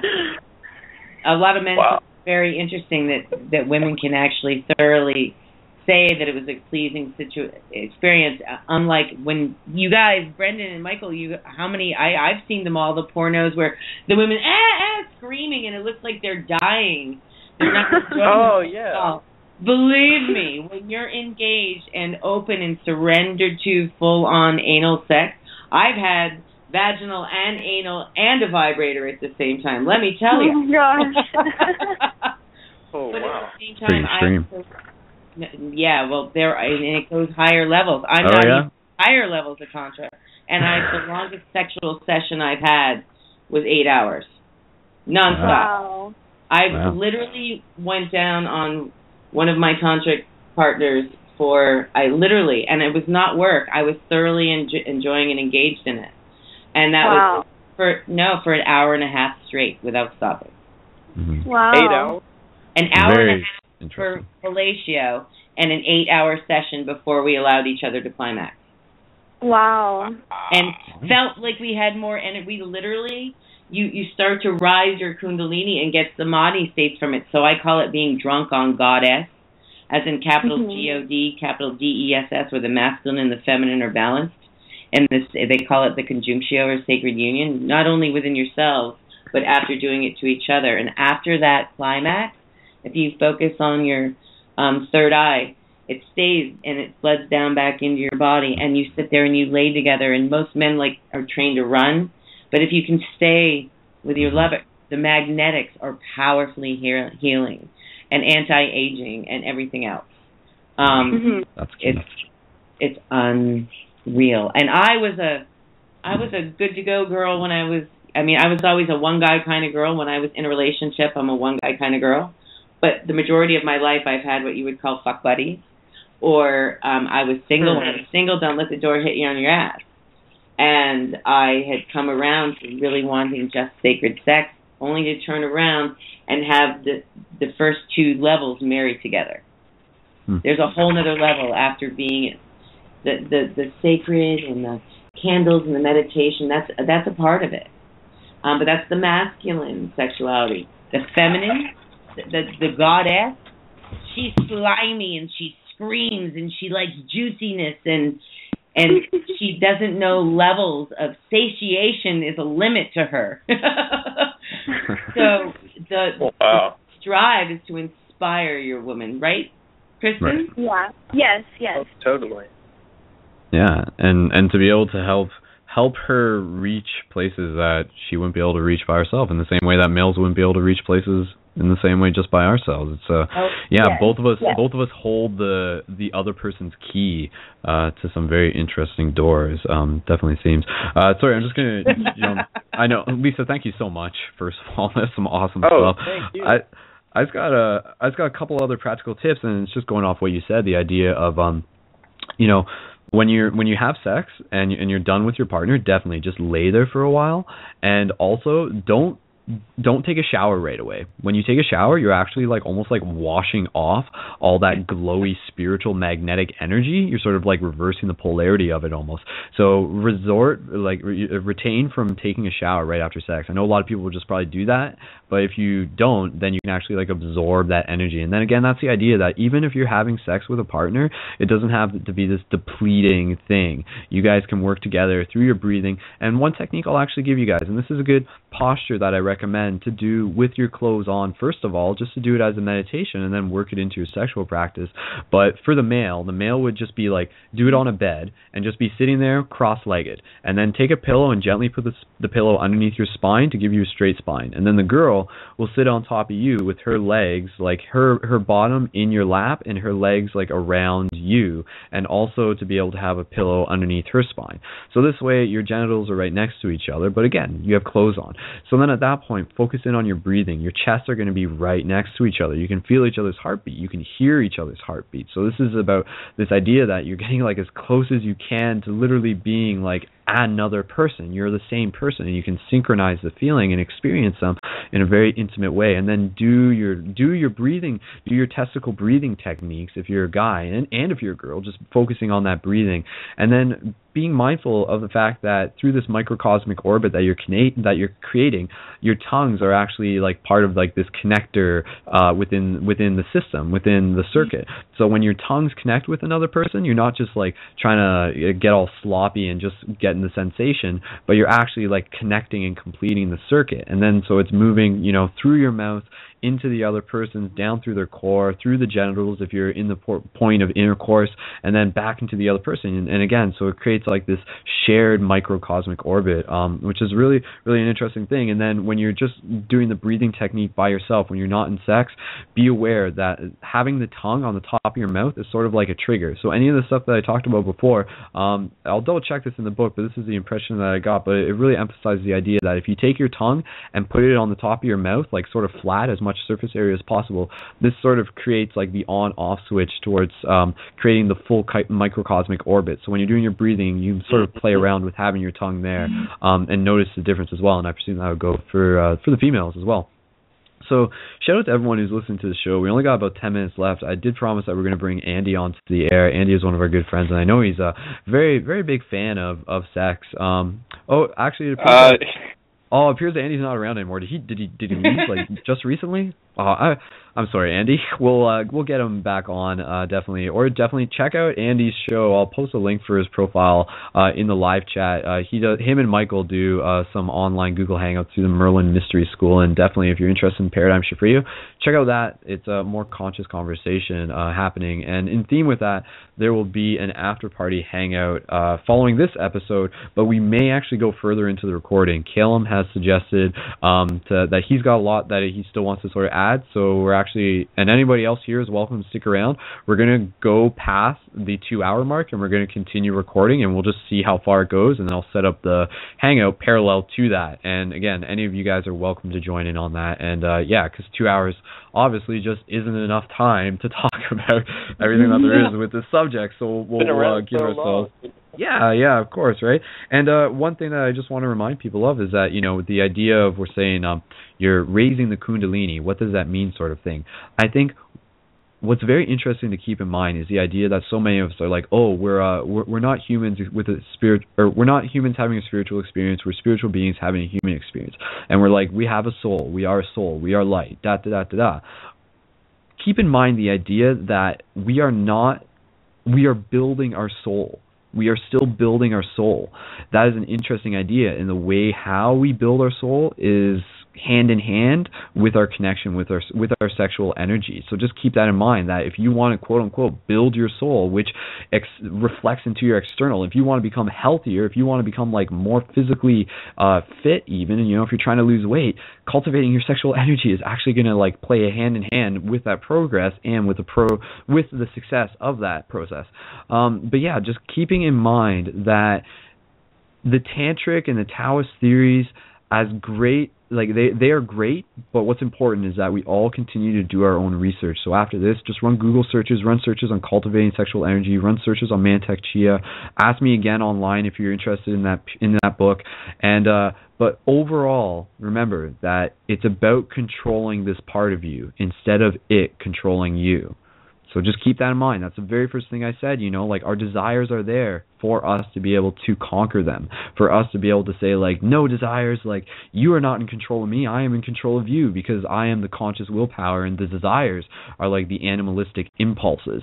So it's a very interesting thing when we can play around with how much potential we have yet to tap into. So a lot of society is like existing on a base level, on a day-to-day progress, where they're just like, yeah, this is life, I go home and I masturbate every day, and I wake up and I have enough energy to like go to work and get home and eat food and fall asleep and tell my family that I love them. But if they're conscious of that, they can actually realize that there's more. Like, there's more to the experience of being human. And again, like, if you cultivate your energy, you're actually going to become more intuitive. You're actually going to notice more synchronicities. You're actually going to be able to develop psychic abilities. If you hold on to your seed, for all the guys out there, I've said this before, if you hold on to your seed, again, your elixir, your seminal fluid, if you hold on to it for 5 weeks, at least 5 weeks, you'll actually start to get heat vision. Like, this is 100% truth. The only way you'll be able to find out for yourself is if you get there for yourself. Maybe he's joking. Maybe he's not. You'll have to find out. So that's my encouragement for you. Laser eyes. You want them. So Brendon, I encourage can I everyone. throw in one quick thing while you touched on it there? And go ahead. It's very, two pieces. One, the breathing. Yes, the breathing is absolutely important, especially in the beginning. But I found that I literally had to remind. I would go without breathing for like I think it was 14 minutes we timed me on an inhale before I exhale. So it gets to the point where breath is no longer work. When you get to that point where it's like you can breathe underwater, it's unreal. And I personally have had that experience. But the breathing is key, and lengthening the top, holding it in as long as you can when you get to the top. And then and exhaling only through your nose, if you can, makes it even easier to build. And then at the bottom of the breath. And then what you were just talking about, building your soul and going about controlling that, well, I would like to take that another step further as well. The next piece, that's why I call my business Transcendence. It's DANC. It's the back and forth. It's the rise of the Kundalini, the snakes. It's back and forth, in and out, up and down. It's about mastering first the go for it, and then the mastering the controlling it, and then the letting go of, like the universe card, the lion on the top. He's not struggling to get on the top, and he's not trying to stay on.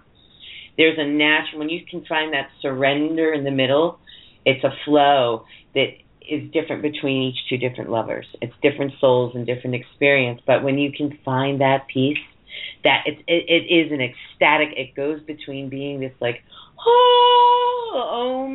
into like better than any porno you could ever even think anybody could imagine. And it is a dance between the two. Yeah. And it's succulent. And I'll just leave it like that. Beautiful. It is. Yeah. See the sexual act as it's a form of communication. You're creating art together. And, even just lying there next to a person and holding their hand, that can be a very sexually energetic experience in itself if you put your attention onto that. So yeah, lots of awesome stuff.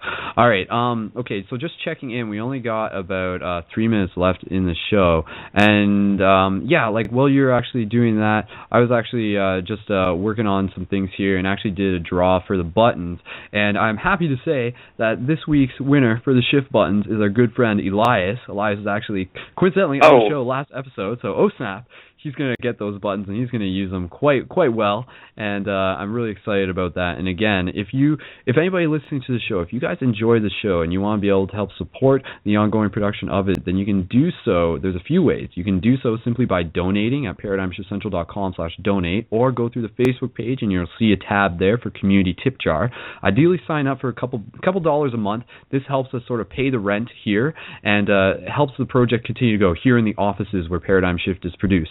We got to pay our rent. So it's just one of the things that helps keep us going. And also for myself, as you have to understand where I'm coming from as a producer for this show. The more support that you guys can give me, the more ease it gives me in the fact that I don't always have to chase anyone for money. Rather, it's this collective idea where we as a community are putting little drops of energy, be it space money or whatever, into this project, and collectively it's going to continue to grow. So you can donate that way, and you can also order your shift shirts, your conscious shirts, at teespring.com/openyourheart. These links are all in the information for the Blog Talk Radio Show. You can order those shirts. There's less than 10 days left to order those, and there's also hoodies available.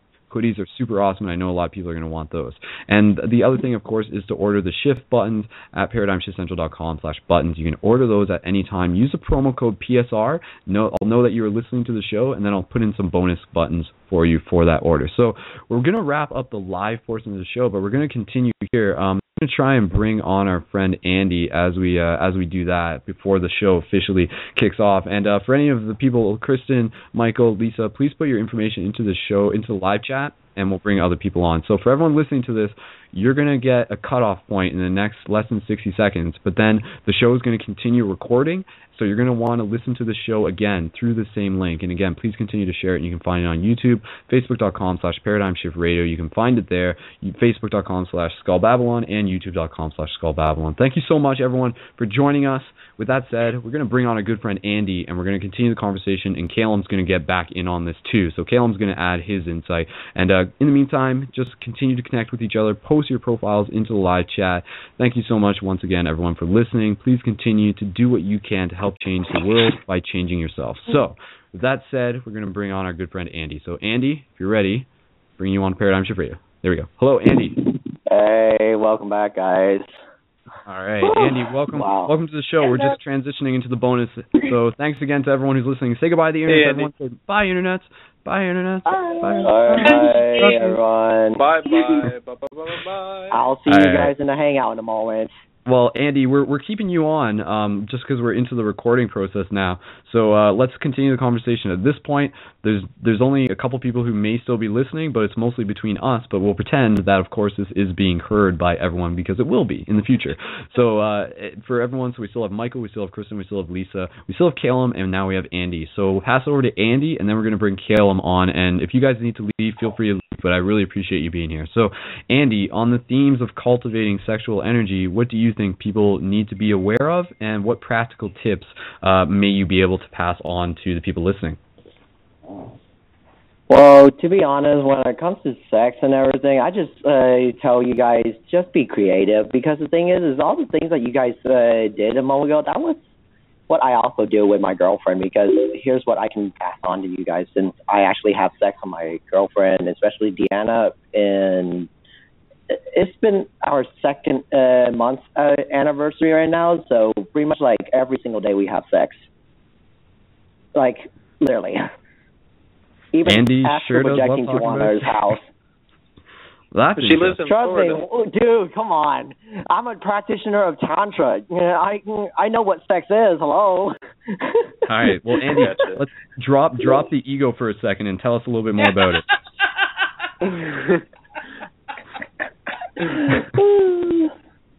Call it like how I see it. Go ahead, Andy. Though. All right, so as a master, what can you pass on? Okay, when it comes to sex, all you guys have to learn is that, first off, just learn your partner's body language. That's the key thing that I can tell you guys, is when you learn to speak to your partner or any random people, you have to, first off, like, for example, let's take my girlfriend, for example. Like, I tend to have sex with my girlfriend every day. It's like, the first thing you need to do is that when I first ask my girlfriend, what is it that's driving you today? And then the way how she answers it is how I'm going to do my pose on that particular day. Like, for example, when she's a little tired or I got drained out of my study, the first thing we would do is we would get a whole, like, we got each other on top of one another, and then she massaged me, and or maybe she might cuddle for a while. But the most important thing is she needs to learn to listen to what's inside of my body or what's happening inside of me. That is the key thing of how you becoming intimate in a sexual relationship or achieve enlightenment through it. Would you say listen or feel, Andy? I mean, not just listen, but you have to feel it. You have to be there. You have to, every single level gears towards that. And let me show you some of the examples that I tend to do, because you might notice this in some of the chat box on Blog Talk Radio, is that the best thing that I tend to do with my girlfriend is that instead of just simply breathe or do all those stuff, why not try sing to your girlfriend both of y'all's most intimate songs? For example, me, I always sing the British Isles songs that would make my girlfriend want to just start crying or start running in tears.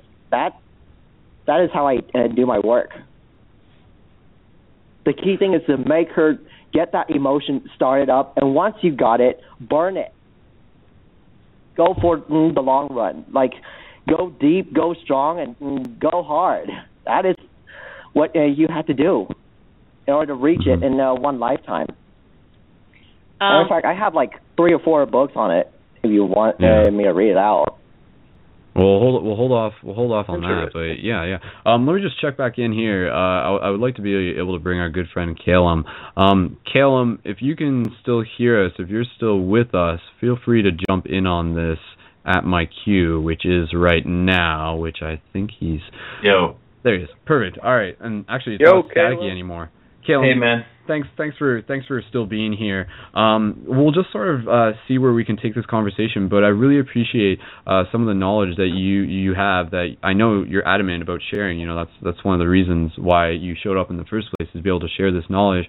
Not even just related in response to anything that's been said, rather just whatever it is that you feel needs to be said. Please go ahead. Okay. Well, it's been a real interesting tour through a bunch of different points of view, and it's wonderful, really, the strangeness and diversity that people will share forever and ever into an internet archive. Mm-hmm. Truly blows my mind. I know that I certainly don't have the kind of courage or lack of sense, and I've been accused of not having very good sense before, to go ahead and just spill my personal details for the web spiders to chew up on forever. That's really kind of crazy to me. As far as mechanism... What's that, Lisa? I said take that as a compliment in this society to be called crazy. Yeah, I suppose that's true. Okay, so you are a spirit living in a body, and that body is built on certain principles that everything else runs on. The universe is a generator, so is planet Earth. You're kind of like a battery. You got so much energy stored up in you, and you got so much energy you can use at any particular time. And this energy comes in all different kind of flavors and colors according to the numbers that manifest everything from the nothingness and the colors of the light we see around us, which are also assigned to the different chakras, which each have their own speed of vibration, which is faster or slower than the others, and that's why they make the particular sound that they do. And you got chakras on your hands and feet, and you got a chakra below you in the earth, and another one above you in the sky, and a special one that comes out of your chest above your heart when you connect to that sort of messianic, all-accepting, true oneness, superhero empowering kind of love that is supposed to be the goal of all religions and philosophies and spiritual systems, to get you to that place. A lot of it comes down to gaining electromagnetic power. You go to Kung Fu school for years and years, and after you prove yourself worthy, they show you how to harden your body, and that's really to train you to feel and sense and use energy, just for simplicity, say it's electrical power. That's what runs your body. Electrical power makes chemical reactions happen, and then the flesh responds to the chemicals, and then the thought that you had, I'm going to punch this dude upside the head, that becomes a real, infinitely complex physical action, which after a lot of time, it just happens in the blink of an eye as soon as you think to yourself the possibility that it might happen, because you programmed your body to do it. Just like you can program your body to hold back or suck down, physically contract on the channels that allow the physical and energetic progress of the orgasmic or electrical overload of the root chakra energy from passing up into your body and being distributed out into the, call it ether, in the form of the physical ejaculation of the male, which anybody that really knows what they're talking about from any of these old mystical schools of how to become super as an individual is going to tell you you should just never have an orgasm if you're a boy. Well, here's what I need to know. So here's what I would stand regarding like some of the martial arts stuff, is that when you guys mention a lot about martial arts, about psychic abilities, about all those stuff, I found out that it's just what happens when your senses heightens up to the point where it's like, it's what we call hitting the overdrive. Does anyone notice that whenever you talk to a psychic or talk to anyone that has special abilities, is that they tend to be overly sensitive to the point where you're going to like, oh my God, I can sense something right behind me, or oh my God, I had something right here, but it's there. I think, sorry, I was just going to say, Cale, I don't think he was done his point, and I know we got a couple people in here.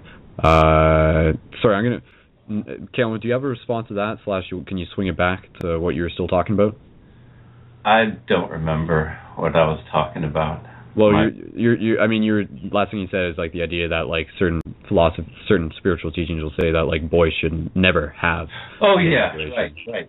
Yeah, okay. And then we'll go into Andy's thing. That's a good question too. But yeah, go ahead, Callum. The big thing that, well, okay, the two guys that were mainly talking before kind of had the opposite look at the same thing, which is whether or not a man should have an orgasm. And all the schools, it doesn't matter whether it's yoga or kung fu or any of the different type of odd ascetic mystical teachings, with the exception of paganism, which really isn't, classified as mystical. If you want to become super, the number one thing that you got to do is not waste your electrical power by spewing it out into the universe for some ghost or demon to just suck up. And if you make the mistake of falling into, quote, evil, or expending your energy for the purpose of doing things, you kind of become a big lantern for anti-life entities of various types to seek you out and suck up that energy that you're feeding them for free. And there's a whole just infinite ladder, shoot, rocky road of bad things that happens from there. So you got this power. You got your power to choose, you got your power to act, you got your power to make things happen in the world, you got your power to have a physical orgasm and radiate this sort of magnetic impulse that corresponds to the application of your will that you use to code the impulse. If you're going to have an orgasm, this is what the Black Tantra and sexual liberation is about. And black doesn't necessarily mean evil. It's black because black is the color of the West, and this is dealing with the power of intense emotional interaction. That's the Black Tantra. The Red Tantra, that's the thrill of physicality, that's the fire, the South. The White Tantra, which is the sort of high energy purity thing that is supposed to be practiced between a dedicated couple, and for them having sex may or may not involve being disrobed.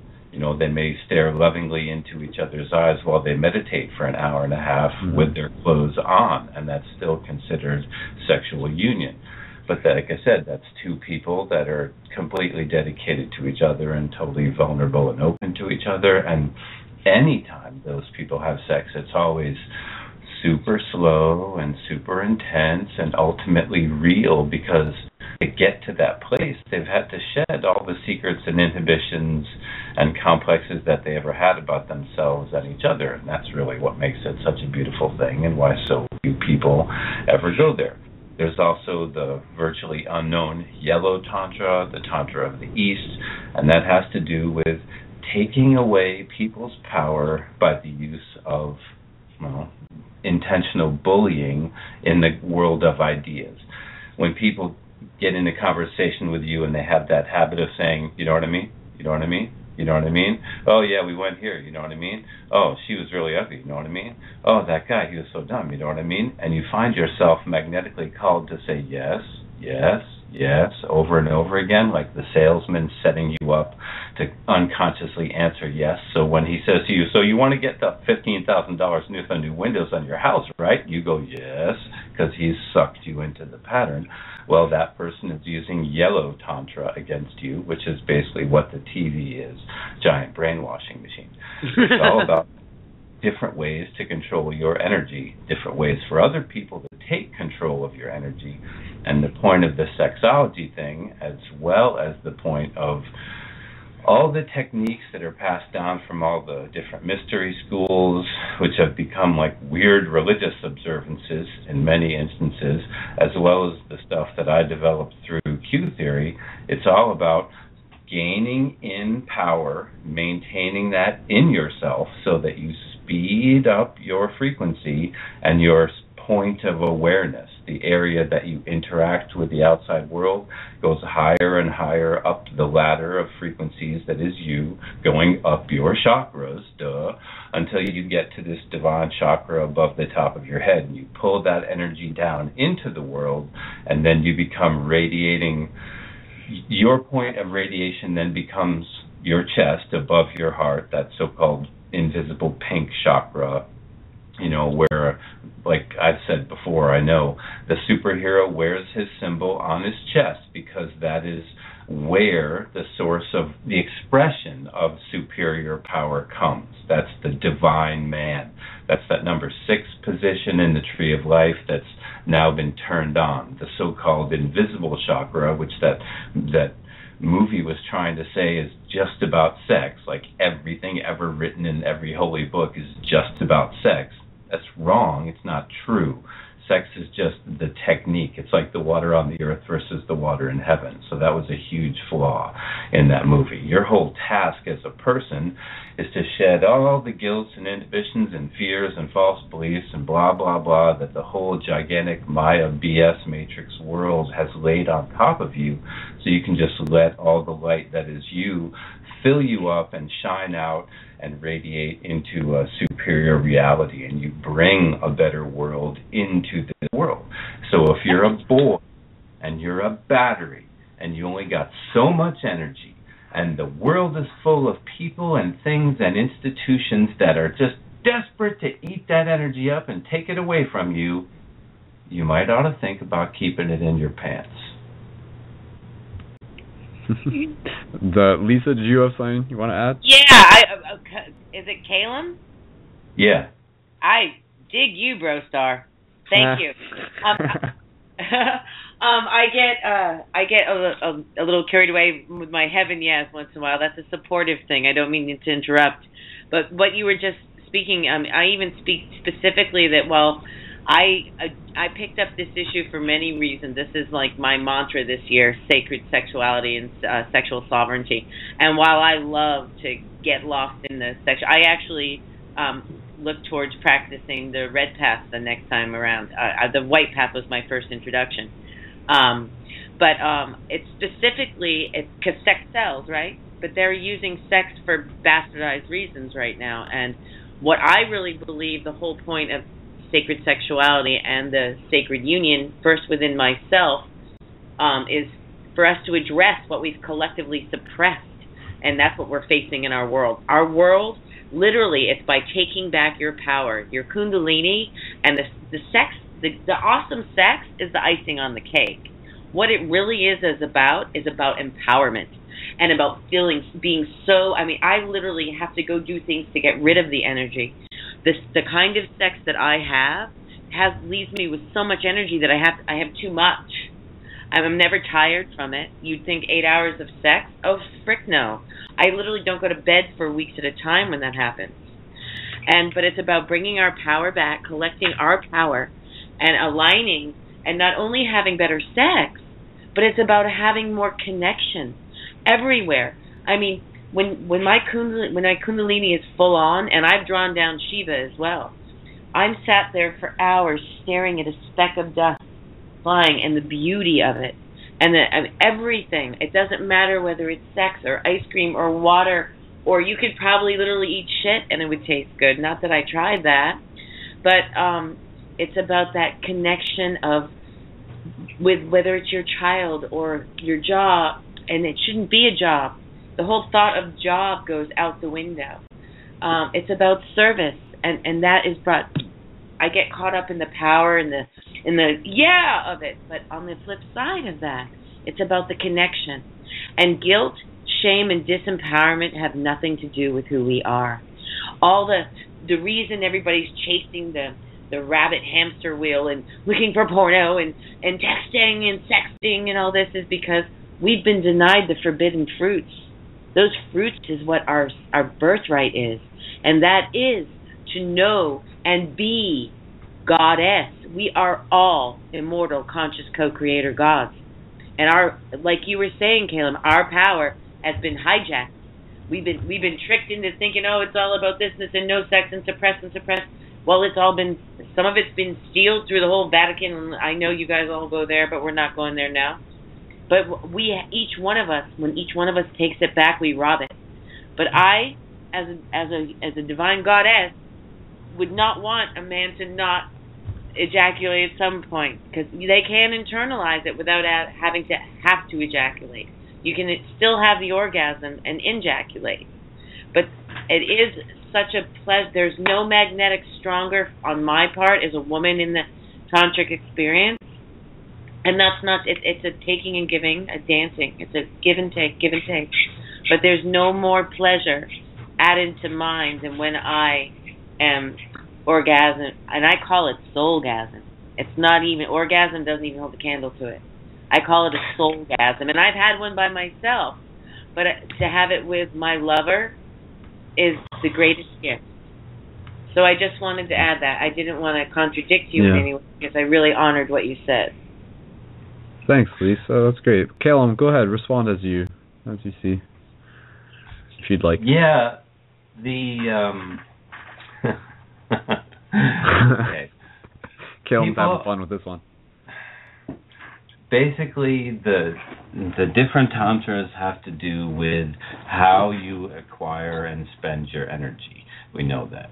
And everyone by now has probably figured out that the reason black magic got called black magic is because it came from the black tantra, and that has to do with, I gotta have an ejaculation to power my spell.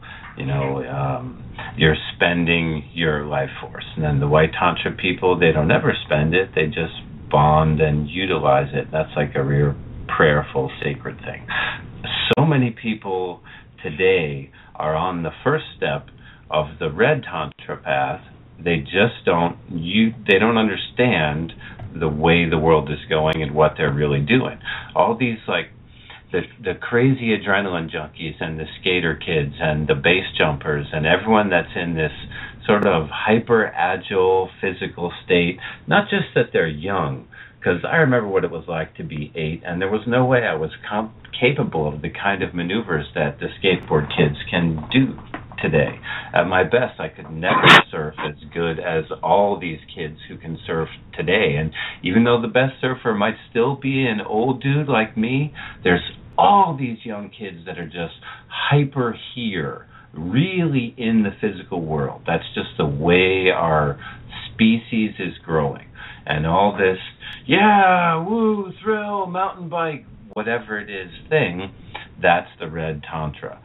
Used to be the way you were taught to access that thrill power if you're a man, was not to recklessly throw yourself on the edge of death because you know the ambulance will come and scrape you up. It was rather to engender that sympathetic thrill in another person.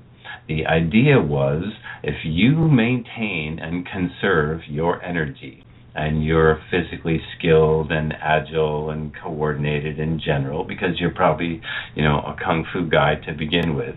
And let's remember, before 100 years ago, everybody was eating organic because that's all there was.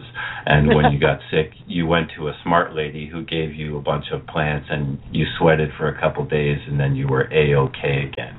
So it was none of this Twinkie culture of being perpetually sick and smoking cigarettes that we have today. People were just on point generally, or they got snuffed by someone that was a little bit more aggressive than them. So all these dudes that were basically pretty virile and tough, they figured out that if they never ever spent their electrical power, they could be a super powerful live wire all the time. They could be as strong as any animal. They could run indefinitely. They could accomplish tremendous feats of construction and mining. They could focus their mental abilities and solve mathematical questions, come up with theories, build models of the universe, telepathically connect to divine and other disincarnate entities, and learn the secrets of the universe much earlier than us, because they had a whole bunch more spiritual power than we do. We live in this crazy mental illness ward where everyone has been deviously manipulated and controlled and programmed into poisoning themselves physically, mentally, emotionally, spiritually. We've all got 16 different types of the crazies fighting for control of what's going to come out of our mouth at any given time. Our brains are gooed up with all these different chemicals, and the greatest message that this disease we call society is perpetrating on us is, give us your power. That's how everything works around you. It's just begging for you to pay attention to it and agree with it and say that it's right and think about it and believe it and give it your money and eat it and ingest it and respire it and make it part of you. And all that does is make you weaker and weaker and weaker. The more poison you take in, the dumber you become, because physically your brain just doesn't work right anymore and your energy goes slower and slower and your body gets all sludgy and sluggish and you can't think, and man, then it's just too bad for you. There's no help. The only way to fight that is to do like people always used to do: be strong, be independent, be super healthy, take responsibility for yourself, conserve your own energy, and if you want to mate like a man, then you hold everything you got inside of you. And the reason that they call your butt number 2 is because you got 2 of them, kids. You got your regular outside butt, and then you got your little inside butt. And you can look up all about that on the internet. You suck up your inside butt, and it squishes your organs. It massages your prostate. It starts this kundalini engine turning at the bottom of your spine. The more you do that, the more energy your machine generates, because now you're turning it on. And you can pulse that, you can squeeze it for long periods of time, but be real careful not to get too crazy and give yourself a cramp, because you can hurt yourself real bad. Just like you don't want to try too hard to hold back an orgasm when you're used to having an orgasm and you're trying to train yourself to not have an orgasm. You don't want to choke up too hard, because you can have an energy cramp, and then that electrical power can build up in one of your organs and it can hurt you real bad. You need to be careful. You need to be competent. You need to say, I am in charge of my own vehicle and I'm going to operate it the best that it can be operated. Then you withhold the orgasm either by just not letting yourself get that excited, and you have, you don't go all the way up that peak, and it's really not that hard, because that peak of overenthusiasm is usually related to some deviant fantasy that doesn't even belong to you, but it just fell into your head as some broadcast airwave flying through the internet from wherever it stands, that's sent here as a real metaphysical weapon to hurt us. And there's a different vulnerability for every positive characteristic that a person has. There's a different sin for each of the sephira, which is another way of saying each of the chakras has a particular color or sound frequency idea that goes with it. And like the one that has to do with your confidence and assertiveness and physical strength in the base material universe, well, if that's afflicted, if it has less energy, if you've spent all your birth chi having 4,000 wasted in the sink orgasms because you just never knew any better, and your battery is completely depleted and you got no energy left in your red chakra, then you become this desperate hollow zombie thing, and you're sick all the time and you can never really do much work, and you're like a perpetual leech off everyone of every kind of energy. Someone that just has a weakness in one chakra, you might be a person, you have strength in that chakra, you have extra power, so you find that you're drawn to go and see this person with this particular problem, and they take some energy from you, and then they feel better, and you feel that you've helped them, and you don't notice it as that much pain and troubling because you have extra in that one particular flavor of power. But if you're someone who's generally not extra strong, because maybe in your home environment everyone is weak, they might be older, they might have any of a million different problems or issues, it doesn't matter. But if you're generally a helpful, giving person, and you want to make a difference in the world, and you want to make things better, which is probably everyone listening to the show, and everyone involved in making it, certainly, then you got to be super careful not to go around just broadcasting away your light of whatever variety of colors into dark environments where it'll all get sucked up, because then you won't have any left, and you won't be able to accomplish those feats of divine union, such as attaining the knowledge of the oneness of all things, or making magical healing spells work to help the whole world around us, or creating a strong, powerful business presence in the world. Because in order to do that, it's hours of concentrated activity, and your mind's got to be working right, and you can't stop to go waste an hour and a half on porn and then take a nap for an hour and a half afterwards and then eat a sandwich and just watch TV. You just lost a whole day's worth of work for 3.5 seconds worth of pleasure, which is really just an extreme overload sensation, more or less equivalent to, cutting off a very small piece of your body. Mm-hmm. Yeah, it's interesting when we can really sort of mentally justify, is this worth it? Because sometimes, there will be a part in and of ourselves where, we'll just be like, I just really want to feel good. I just really want to feel good. But then you'll do it, and then afterwards we'll just be like, yeah, that wasn't worth it. I've done that a billion times before, and it really wasn't worth it, and now I'm tired and stuff like that. So, yeah, that's just even from my own personal experience. So we got half an hour left in the show. Cale, thank you so much. I know there's plenty more. We can just sort of let you keep on talking, but we'll just evolve it. We can do some exercises. I'll explain a few different that would be meditations. Good. We don't have to do them. We can talk about them, though. Okay. Yeah. Yeah, and keeping in mind, a lot of this is, stuff that goes... If you're doing the breathing that I was talking about earlier in the show, do it as a meditation, opposed to just, nonchalantly work it into your meditation, and then sort of, you're doing a regular meditation, and then within a small portion of that, you're doing the testicle, locking and breathing technique sort of thing. And then, let me just pass the talking stick around, and then we'll bring it back to Cale, and we'll move into some more practical tips that you'd like to share. I think Michael had something. We'll pass it over to you, Michael Pratt. Oh, okay. Oh no, that was awesome. I really love how in detail Caleb really goes into just pretty much about every subject that I've heard him talk about. But basically those exercises.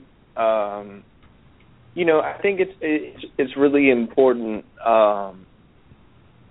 And I was going to say I have totally been there. You see a Brazzers or a video or something, and it's oh wow, this chick is about to get fucked in a pentagram or whatever, and it's just sometimes it's just you get curious, but it really isn't. It really isn't worth, losing your seed over watching somebody experience something which you don't know how much they really liked it. Yeah. Probably in California somewhere or wherever it was being filmed. And I think as far as the techniques would go, basically, if you're able to do that, like I said, with, I think urine is really good because it's like one of the closest things to like a person ejaculating. Of course, they kind of come at two different tubes, I guess. But I mean, what the thing is that it's like if you have a strong pee going, like you really need to go to the restroom, and it's like a strong flow, and you just hold it back, even as strong as it feels. That really helps cultivate that. And I've even found from myself that, I mean, you can watch videos and certain, they don't have to be pornos, but you can watch videos that stimulate that energy. Sometimes I'll just be watching the videos without doing anything. I mean, I just watch it like cartoons or something, and it really does rattle or help that sexual energy rise. Mm-hmm. Yeah, and then again, you can just sort of experience that without the intention of ejaculating, which I think sort of changes the habit of masturbation, when you can almost sort of do it throughout the day as just sort of like something to sort of like bring your energy into a focal point, rather than just like doing it to sort of be distracted by it. But that comes within your own judgment as to, are you actually doing it to sort of benefit your day-to-day routine, or are you being distracted by it when you have things to do and you're too busy like finding another porn video sort of thing.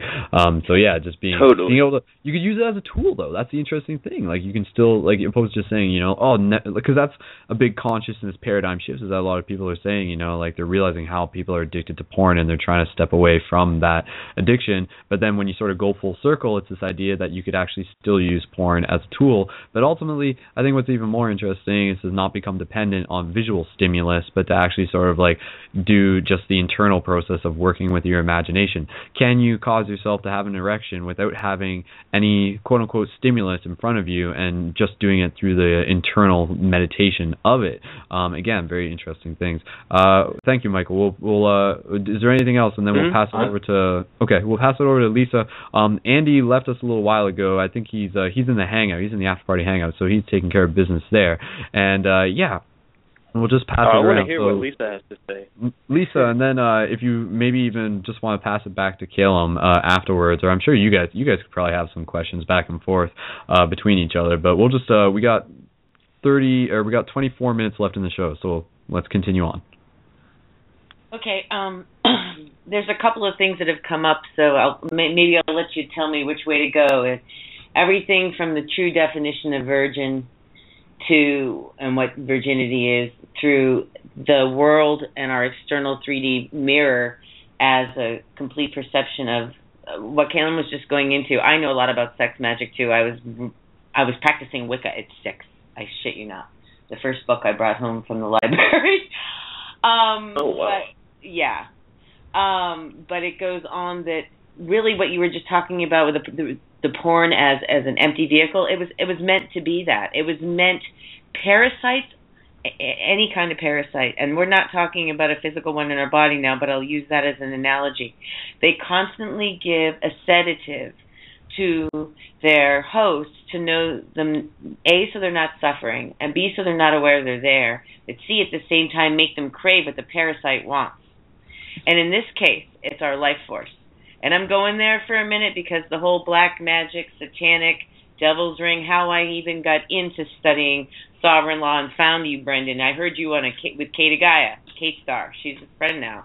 I heard you too. I'm like, oh my God, I heard people from my fractal of the universe finally in this lifetime on a radio show. I mean, because it's taken, I'm one of those lone wolves that's finally coming out of the woodwork myself. But my son was taken by that legal child mining of our children for profit by the satanic pedophiles, and it's not just that. I mean, it's about life force. This is all about life force, and a man's seed is his life force. At the same time, it's not magic that's bad, it's the intention with which it's done. So while I agree with you wholeheartedly, Caleb, on the flip side, I do know that magic, that sex magic, that Eva, the way we've been kept in here by those astral entities that are literally on these hollow, I call them emotionally mummified beings, because their hearts they are so far from their higher heart. Mine is wide open. But I can dive down into I mean, I also resonate with Persephone. I resonate with diving down and having sex with the devil as an angel. What greater thrill? At the same time, I know how to go all the way up and then come back down to earth. And it was not a graceful path to get there. But what we're speaking of here is the mining of our life force. And there's not just in a physical world. So the porn is draining because it's not nourishing. It doesn't fulfill. It doesn't fill the soul. It keeps you, it's like aspartame. It makes you think you're getting nutrition, and then all of a sudden your body goes, oh my God, it's a poison, and starts shutting down. So at the same time, when that same spell, that same sex magic, that's what Christ and Mary performed.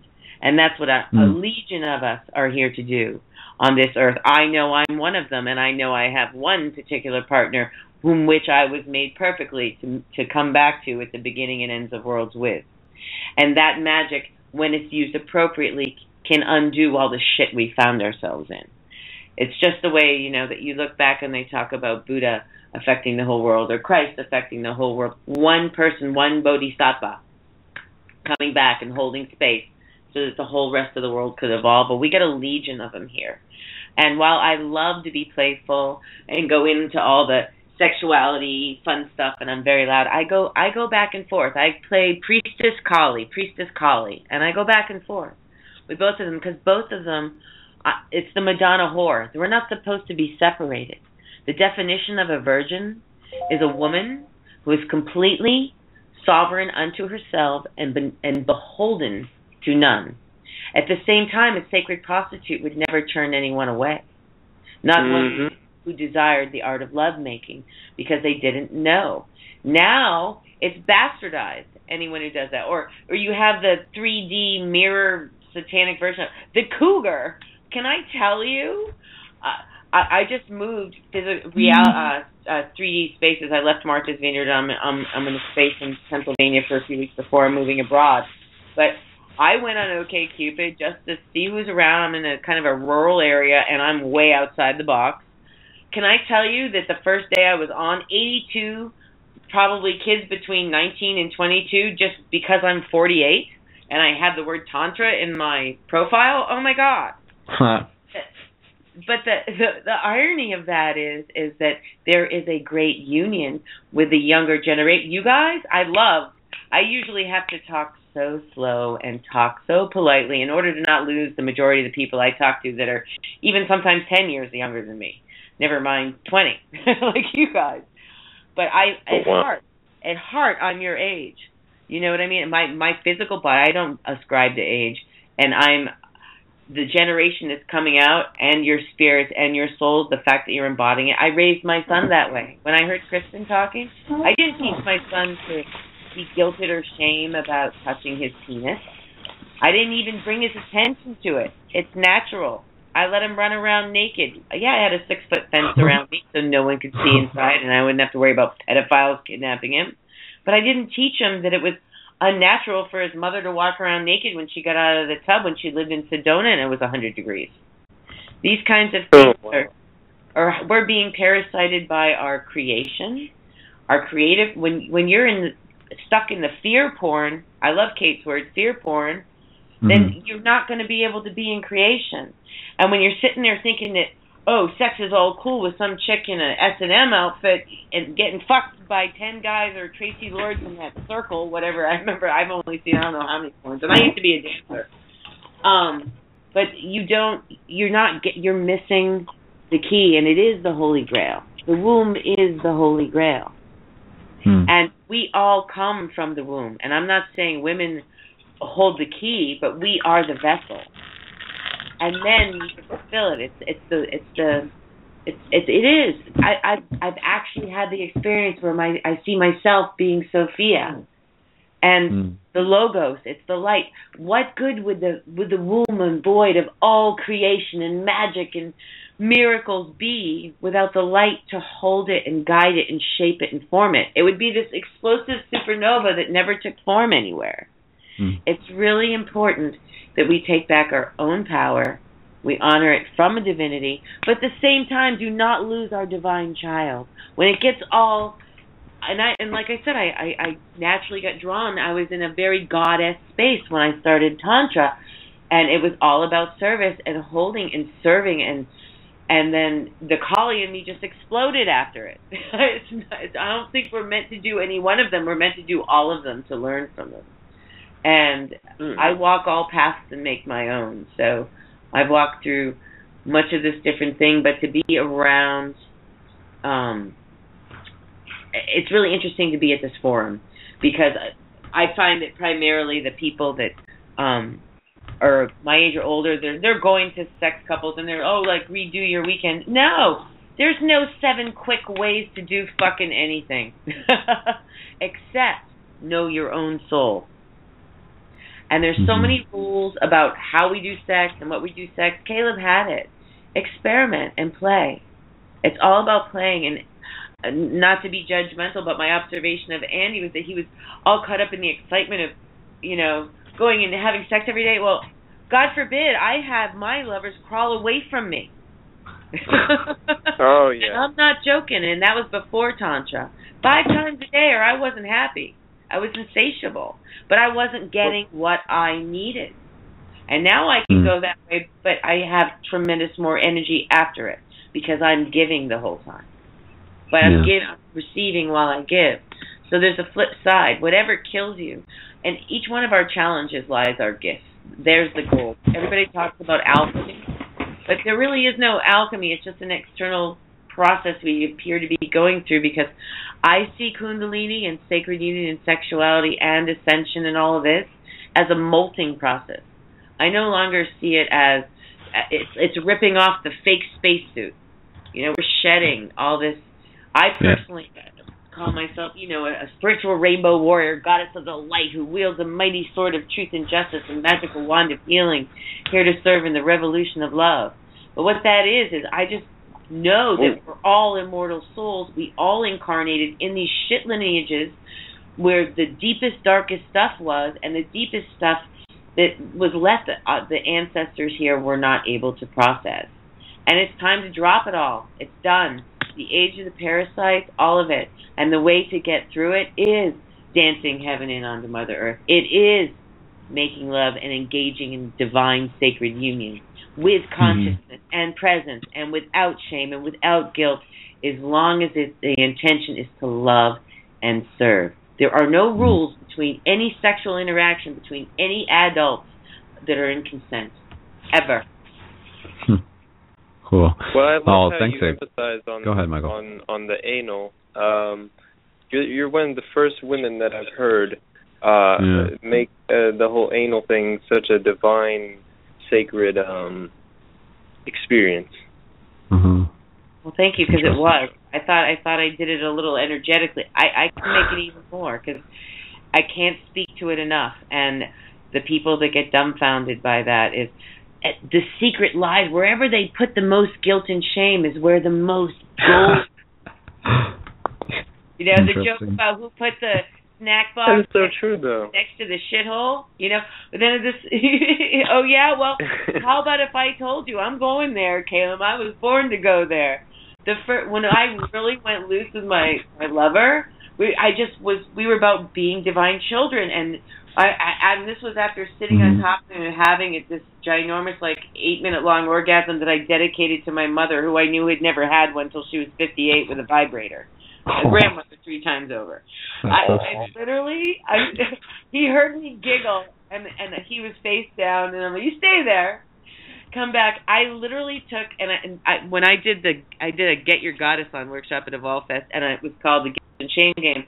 And the people who didn't have, I set a model going, okay, I am releasing guilt and shame, or I have none. So they're either in the process of eradicating something, or they already know they've eradicated that, and they're glad they've done that work, and they're proud to share it with the group. Mm-hmm. Well, the people who were too scared to or uncomfortable, and I gave them an out, and I said, well, here, I've made a bunch, so you can just read one from the list, so you don't have to be embarrassed or whatever. But I said I call it Collie's Lunchbox, because I kept my vibrator and my 8-inch purple strap-on that I used for my dildo for myself and gave to my lovers as well. I go, that's all my Collie's tricks and toys and lingams and things are in there. So be careful. Collie can sense that which you do not want to be brought into the light.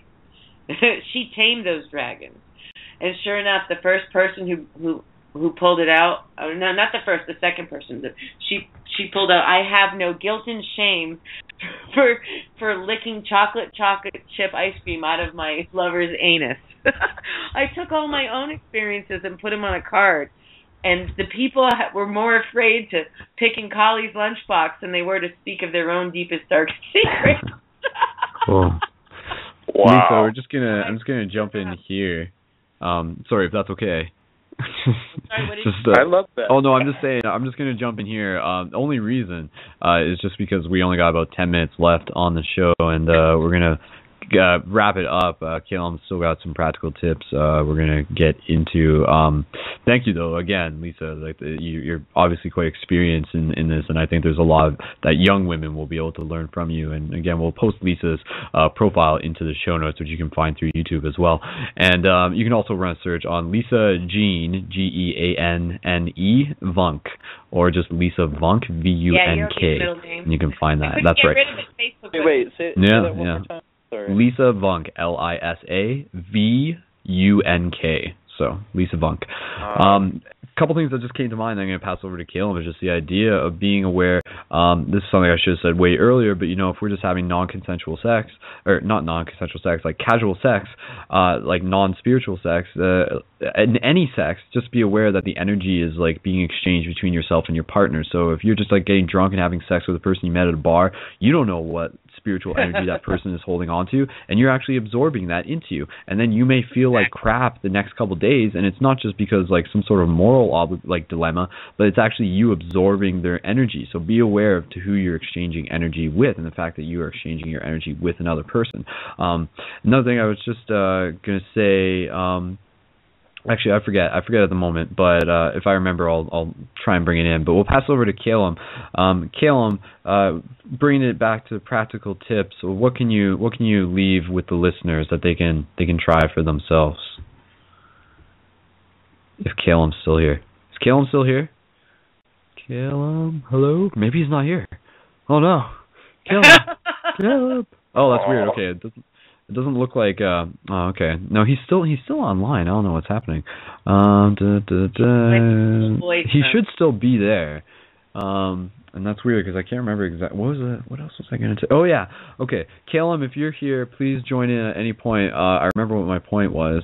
But what I was going to say was just the idea of being able to like you actually alluded to, Lisa, the idea of like when we're having sex, you can almost think of it as like the universe having sex through us. So like when you're looking at another person, like you are like the God. You are the God, like looking into the eyes of God, and you're just like, wow, we've come so far. We exploded out of the Big Bang, if that's your theory, and then we crystallized into this physical form so that we could have this super sentimental moment and experience together, being able to like share that with the other side of yourself. And I think that's just like a really, really beautiful thing. And even this is something that my partner said to me, the idea, she's like, I feel like I'm the fire and you're the water, as like our zodiac signs, like making love to each other. And it's an interesting thing because with the whole chi energy, which we didn't really get into, the yin and the yang, the female energy is usually associated with the cooling energy, and the male energy is associated with the fire energy. And if you're actually engaged in sexual intercourse, you can actually notice, this is something I've noticed from my own experience, that when a girl is having an orgasm, you'll actually feel the coolness can come into her breath sometimes, and you'll actually feel that. So if you're like locked up in a full microcosmic orbit, and she has her orgasm and you're kissing, you'll actually feel the coolness come come into your breath, and that's actually like sort of quote unquote proof of the fact that there are these like subtle energies, the chi and everything that's residing within us, and then through the act of sexual intercourse, it is like, you know, rising to the surface and coming out, and it's very visceral, it's very physical, and it's very beautiful. As long as we just bring in that mindfulness into it, just to be able to appreciate it as a gift even more. It's amazing, you know. Again, it's like it's right up there. It's right up there with birth and psychedelic experiences and death. Sex is like that, you know. It's right in there. Okay, so it doesn't appear as if Calum is here. Like it looks like he went offline, which could have just been his computer crapped out or whatever. We'll just wrap up the show. So Kristen actually left. She was in the after party hangout. I mentioned Andy left. So thank you again to Kristen, and you can check out Paradigm Shift, Facebook.com/Paradigm Shift Vacaville. You can connect with her. But yeah, just passing the talking stick around to you guys in general. What are some final, again, practical tips that we could leave the viewers with, the listeners with, to either Michael or Lisa? I'll let Michael go first. Well, I shut up as soon as I heard Lisa. I thought I was experienced, you know, and then I... Yeah. Well, go ahead. Well, basically, I would say the breathing is one of the most important things because, at least from my experience, you know, really all the states that you tap into, you know, I mean, it's really the breath that gets you into those, you know, whatever, the slower and slower that you breathe helps you tap into the various states of consciousness. So I would say that the most important thing, you know, would be the breath. And then, of course, you know, incorporating those different holds and root locks and certain things. But not necessarily rushing for the, you know, the physical cosmic blast, if you will, but, you know, really just being present in that moment and really getting into your body and basically just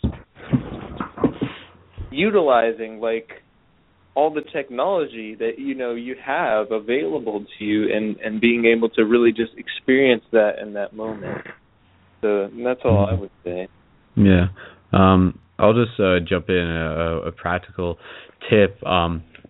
Is the idea of this is kind of for guys. Like, I know, like, I don't know, for myself, like, sometimes if I'm like sitting on my computer, like, I'll almost just do it without even thinking, and I'll just like sort of begin like touching myself, so to speak. One way that can actually sort of help this, if you're trying not to get distracted, if you're trying to work on just like not getting, you know, dropping the habit of constantly masturbating or being controlled by your desires, try changing your underwear to something more similar to like soccer shorts, something that won't actually feel like as like good to sort of like feel yourself through your pants with, if it's sort of like, you know, is a rougher texture sort of thing. I know it sounds kind of silly, but it may actually help quite well for some people to just like wear soccer shorts if they're the ones that you know, that I'm thinking about, that sort of have a texture to them, and just something to help you sort of get a control over your desires. But yeah, there's a lot of tips, obviously, and definitely, you know, like, I think even for people listening to this who are just like, oh, well, like, I don't have a partner, how is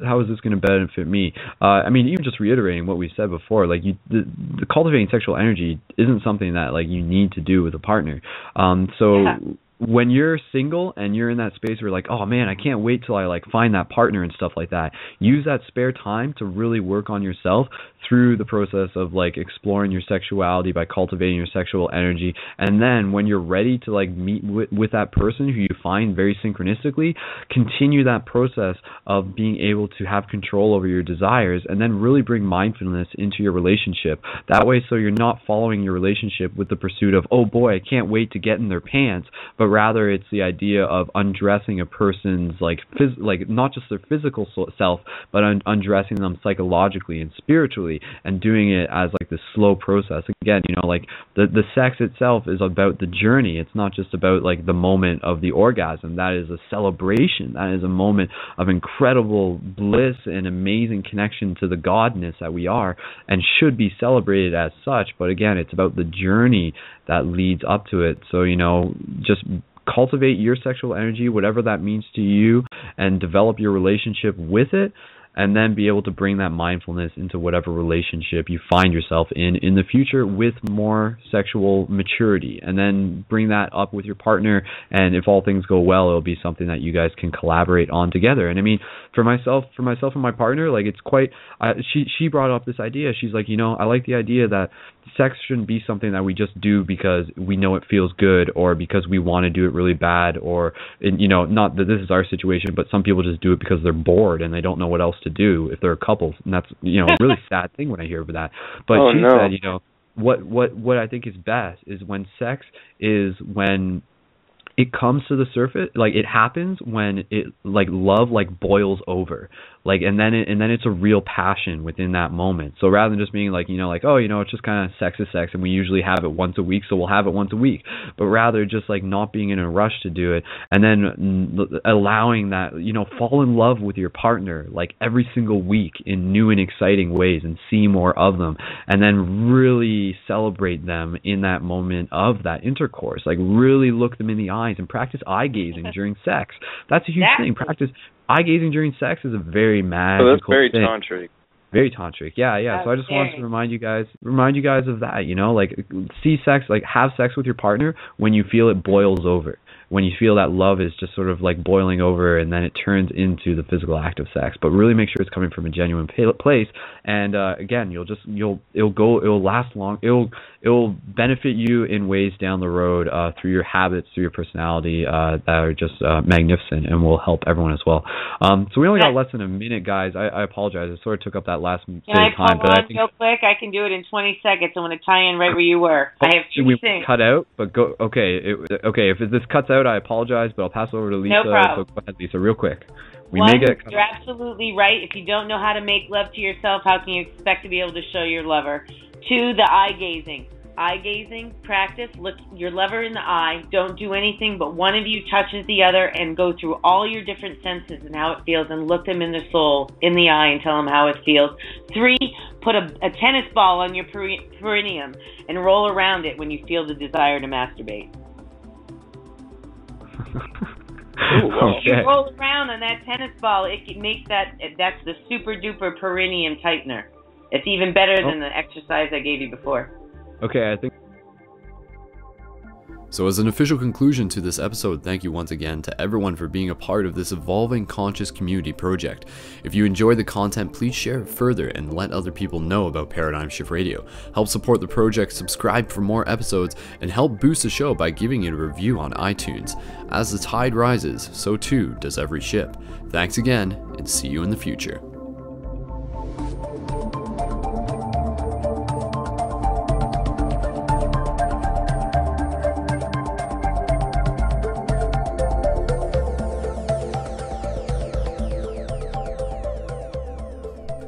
Thank you for listening to another episode of Paradigm Shift Radio. If you would like to connect with people where you are and continue the conversations further, then check out ParadigmShiftCentral.com/buttons to order your supply of shift buttons to share with people to help invite them to this global project, while also helping make new friends and building local community where you are. Shift buttons are tools to hack the matrix and tap into the synchronistic nature of reality to accelerate our collective awakening. Enter the promo code PSR into your order to receive additional bonus buttons to your supply. Thank you again, and one love.